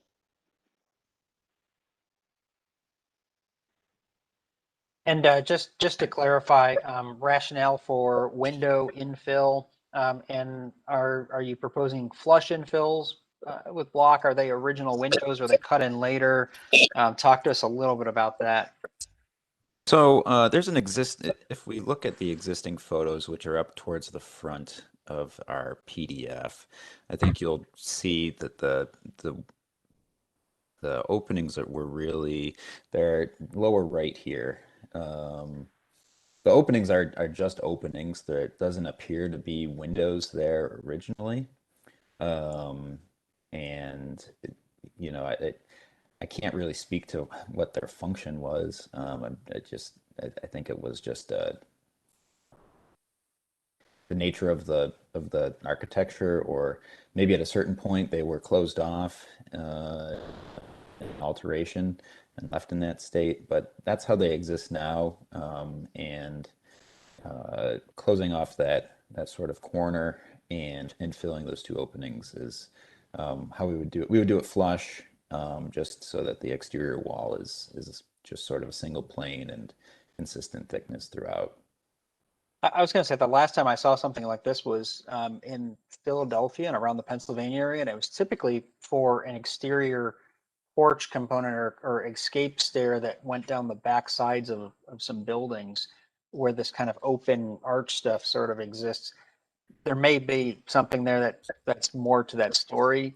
So you're really you're also removing that brick 45-degree angle wall then is what you're proposing as well.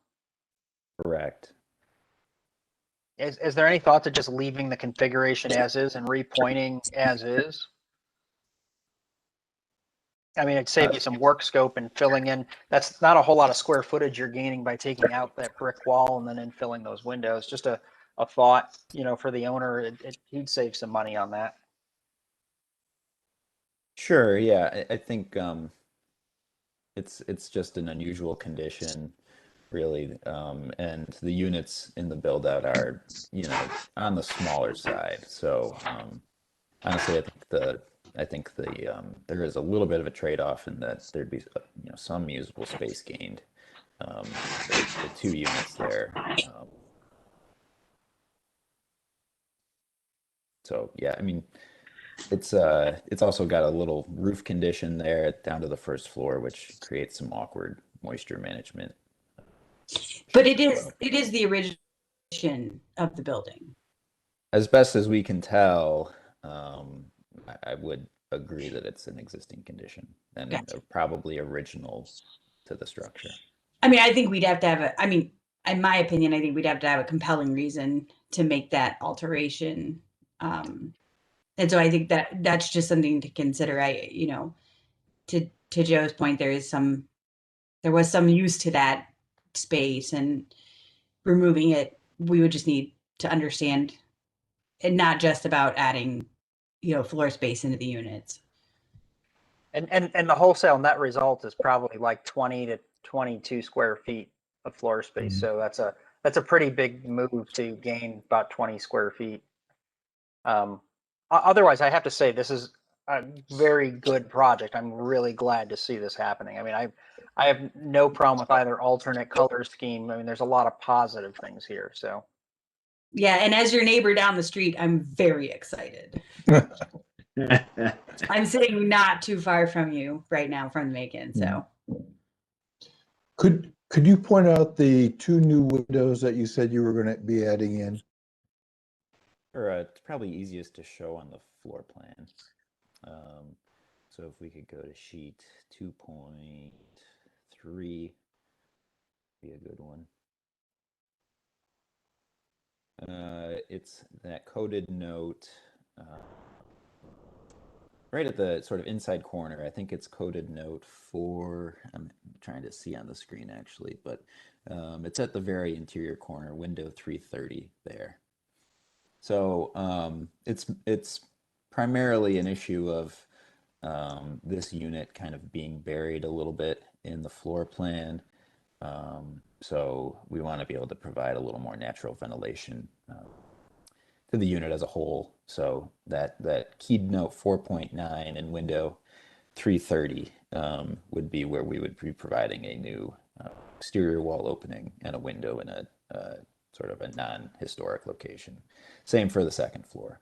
And where does that show up in the elevation? I think we have each window tagged on the elevation. It's on the east facade, and it's about middle of the elevation. It looks like it's in like the crux of the yeah, L actually, so it's 17. just to the right of grid line D here. I apologize, we don't. Oh, it's actually on the partial elevation where we have the window numbered. So if you scroll up a little bit on this sheet, yeah, those windows, I believe 230 and 330, again, we have keyed note 4.9 showing the new masonry opening. Yep. It's essentially in the bend of the L, is that right? Like on the interior? Correct. And we would want the new windows to match the style profiles of all the other windows we're installing. I would, in this case, be very supportive of this because it impacts the reuse of a historic structure to a significant degree. We're talking about a major redevelopment here. So I think, and it's sort of in the style, had those 2 windows been needed. I think this is, you know, if there ever was a spot to add potentially a window or 2, but, you know, in the greater good, we're getting so much for, you know, what is just adding 2 little windows. I don't know how other commissioners feel, but it doesn't bother me. We have, I mean, as far as the precedent goes, we have allowed people to add windows in the past and to add dormers in the past. So I don't think we're setting a new precedence there. The exterior staircase, we've certainly done that in the past. As pretty routine approvals on that. I guess the only thing that's sort of unique to this project is the enclosure of those 2 locations that aren't really windows. I can't remember another one like this where there was an opening that wasn't a window. We've traditionally not allowed closures to be enclosed or openings to be enclosed. You know, I think one thing we would be open to also is being able to provide a brick recess or some other acknowledgement that, you know, that sort of profile on the elevation existed at one point, but still providing, you know, solid brick there to manage moisture. I think looking at actually the east side of the building really shows how much it's open right now. And that is an area where the flat roof above slopes to, and we're actually showing a downspout there. It's part of our new work too. So it's just to the right on this image. Right to the left side of grid line A.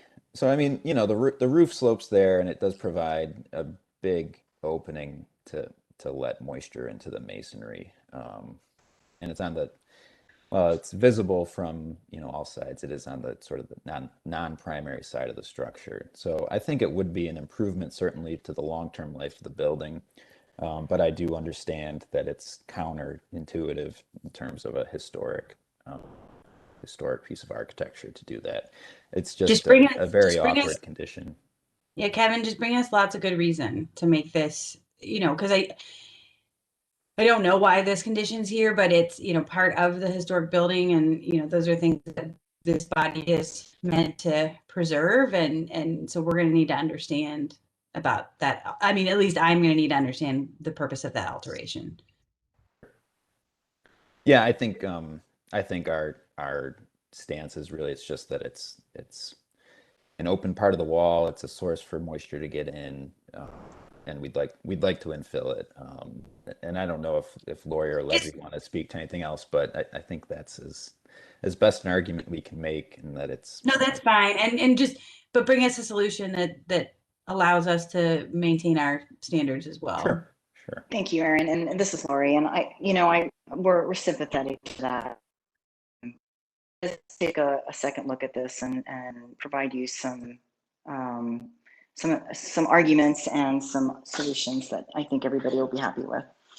And also the ones on the two that are on the north elevation that are proposed for infill. Did you discuss those? I don't think you did. I think this is all one thing. Yeah, It's the backside strip, and it's that those two windows are connected together. Oh, those are the same things. Those are the same one. Okay. I guess my thought is this in a condition that it's approvable, subject to this detail being worked out and follow up? Wow. Joe's not messing around tonight. Yeah. This is a pretty good set of drawings here. I mean, there's some additional things that this is better than some other packages we've seen. So that's true. You're not wrong. Definitely. Let's ask the owner. If we would approve this tonight, with the exception of the infill area, would that be something that you would like? And I guess you could back again with the addendum if you decide you really do need to get that infilled. But that seems to be the only thing that's holding this up is that area, because from my reading of the board, I think there's a lot of positive support for everything other than that. This is Levy. Lori, I just need to ask you, basically this area used to be a stucco that we are peeling off. Lori probably know why we wanted to infill it. For me to approve the project and put condition about discussing this window, it could be appropriate. I mean, absolutely. So we can go with the building permit, and meantime, Lori can come up with some kind of argument about or leaving it. Why we need to really close those windows. It's not window. It's like some kind of a tunnel of air that used to. I don't know exactly what it is used to be covered, but I know for sure the roof is not covering it. And one of the conditions that we tried to keep was really to keep the same roof slope that originally was there, and we kept it like this. So the roof is going to be exactly the same that used to be. It's not going to be like higher or lower, exactly the same. So I would like to support approving it with the condition, and then Lori can see if it's really necessary to close them and why, and talk with the commission again. There used to be such a thing. There used to be such a thing sometimes as I don't know what they called it, a smoking porch or something like that. So I don't know if there's any way to look into that or not, but that's just something that kind of popped into my head. Even though they used to be able to smoke anywhere, they still had a place for gentlemen to go smoke or whatever if they worked in the restaurant or something like that. I think it's a win-win situation for everybody. I agree. Yeah, Very good. we're happy to do that. Okay. And what I'm also thinking is, Connie, is is, you know, I'd be more than willing to meet with Levy or his architect and just even go out there and look at it real quick and see if there's any suggestion to just resolve this one issue so that they can get an approval. Right, because we could always at our business meeting, move that to staff approval if we wanted to in 2 weeks or whatever it is, but this would get them into a permit like now. So that seems like, provided that it passes. So is somebody ready to make a motion to that effect? I feel like this is all Joe. Yep. Okay, so in the case of HR-21-03-010, I'd like to move for approval of the project as presented and discussed this evening, with the architect to flesh out with Connie the final color scheme. I'm going to leave those two color schemes as being acceptable. Architect can work with Connie on picking which one they're going to proceed with. Any final drawings or specifications related to doors and windows that have not, or sorry, doors and light fixtures that may occur on the exterior that have not been called out, those need to be provided to staff for staff approval. Windows are in this package, so we're okay there. And the final resolution with, or determining yet a final resolution regarding the back northeast corner of the building, which includes the 2 window infill and that strip. And to say that a commissioner, myself, I'm willing to be able to work with the applicant and the applicant's architect if needed for any advice to come up with a solution in a timely manner. Is there a second? Second. Okay, Aaron got the second. Oh, Okay. I would like to amend that in this one circumstance, just so we have it for record, because we get this request. I would like to explicitly point out that we would approve that the cutting in of 2 new windows as proposed by the applicant because of the substantial impact of the project and saving the entire rest of the building and them needing those 2 windows to make the project viable. Okay. We have a motion, we have a second. Let's go ahead and vote. Stuart? Yes. Aaron? Yes. Joseph? Yes. And I also vote yes, and record show that Joseph McCabe is appointed to a committee to work on the corner detail application. Okay. I have one comment, Mr. Chair. Yes, please. Would Commissioner McCabe, would he consider adding as actual support for the infill of the windows as well as new door openings? At the actual code 3116.11 standards for alteration. Number 1, every reasonable effort shall be made to use the property for its originally intended purpose or to provide a compatible use requiring minimal alteration.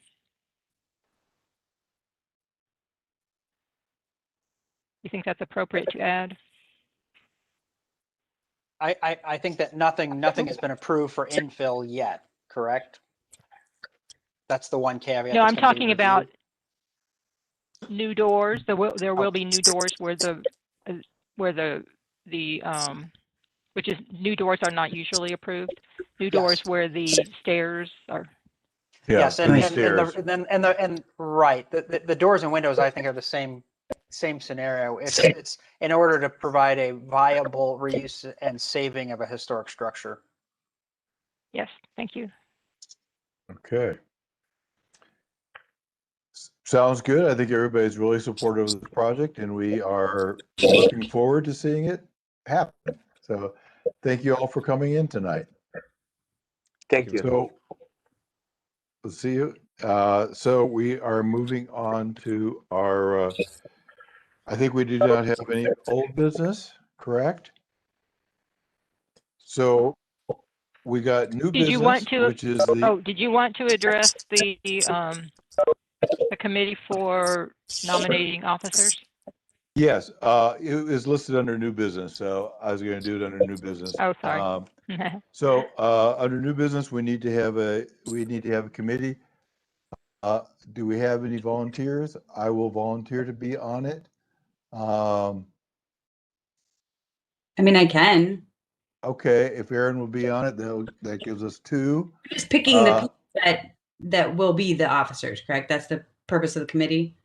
Yeah, well, to nominate them, and then there's nominations from the floor also, but we're so few people. I know, that's my only question. We're so tiny.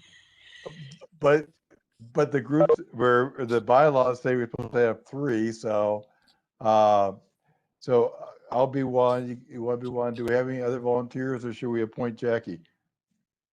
I like that. Point Jackie. Sounds like from the peanut gallery, we should point Jackie. Hey, that's what you get for the meeting, right? Right, that'll teach her. Okay, let's do it that way, and then Connie can. Oh my gosh, that's 3 people. Does that require a sunshine law or not? For you to meet, you mean? Yeah. Yes. Oh God. Okay. Could you make an announcement then, or whatever we need to do? I think, could I just suggest something? Could I suggest something that maybe,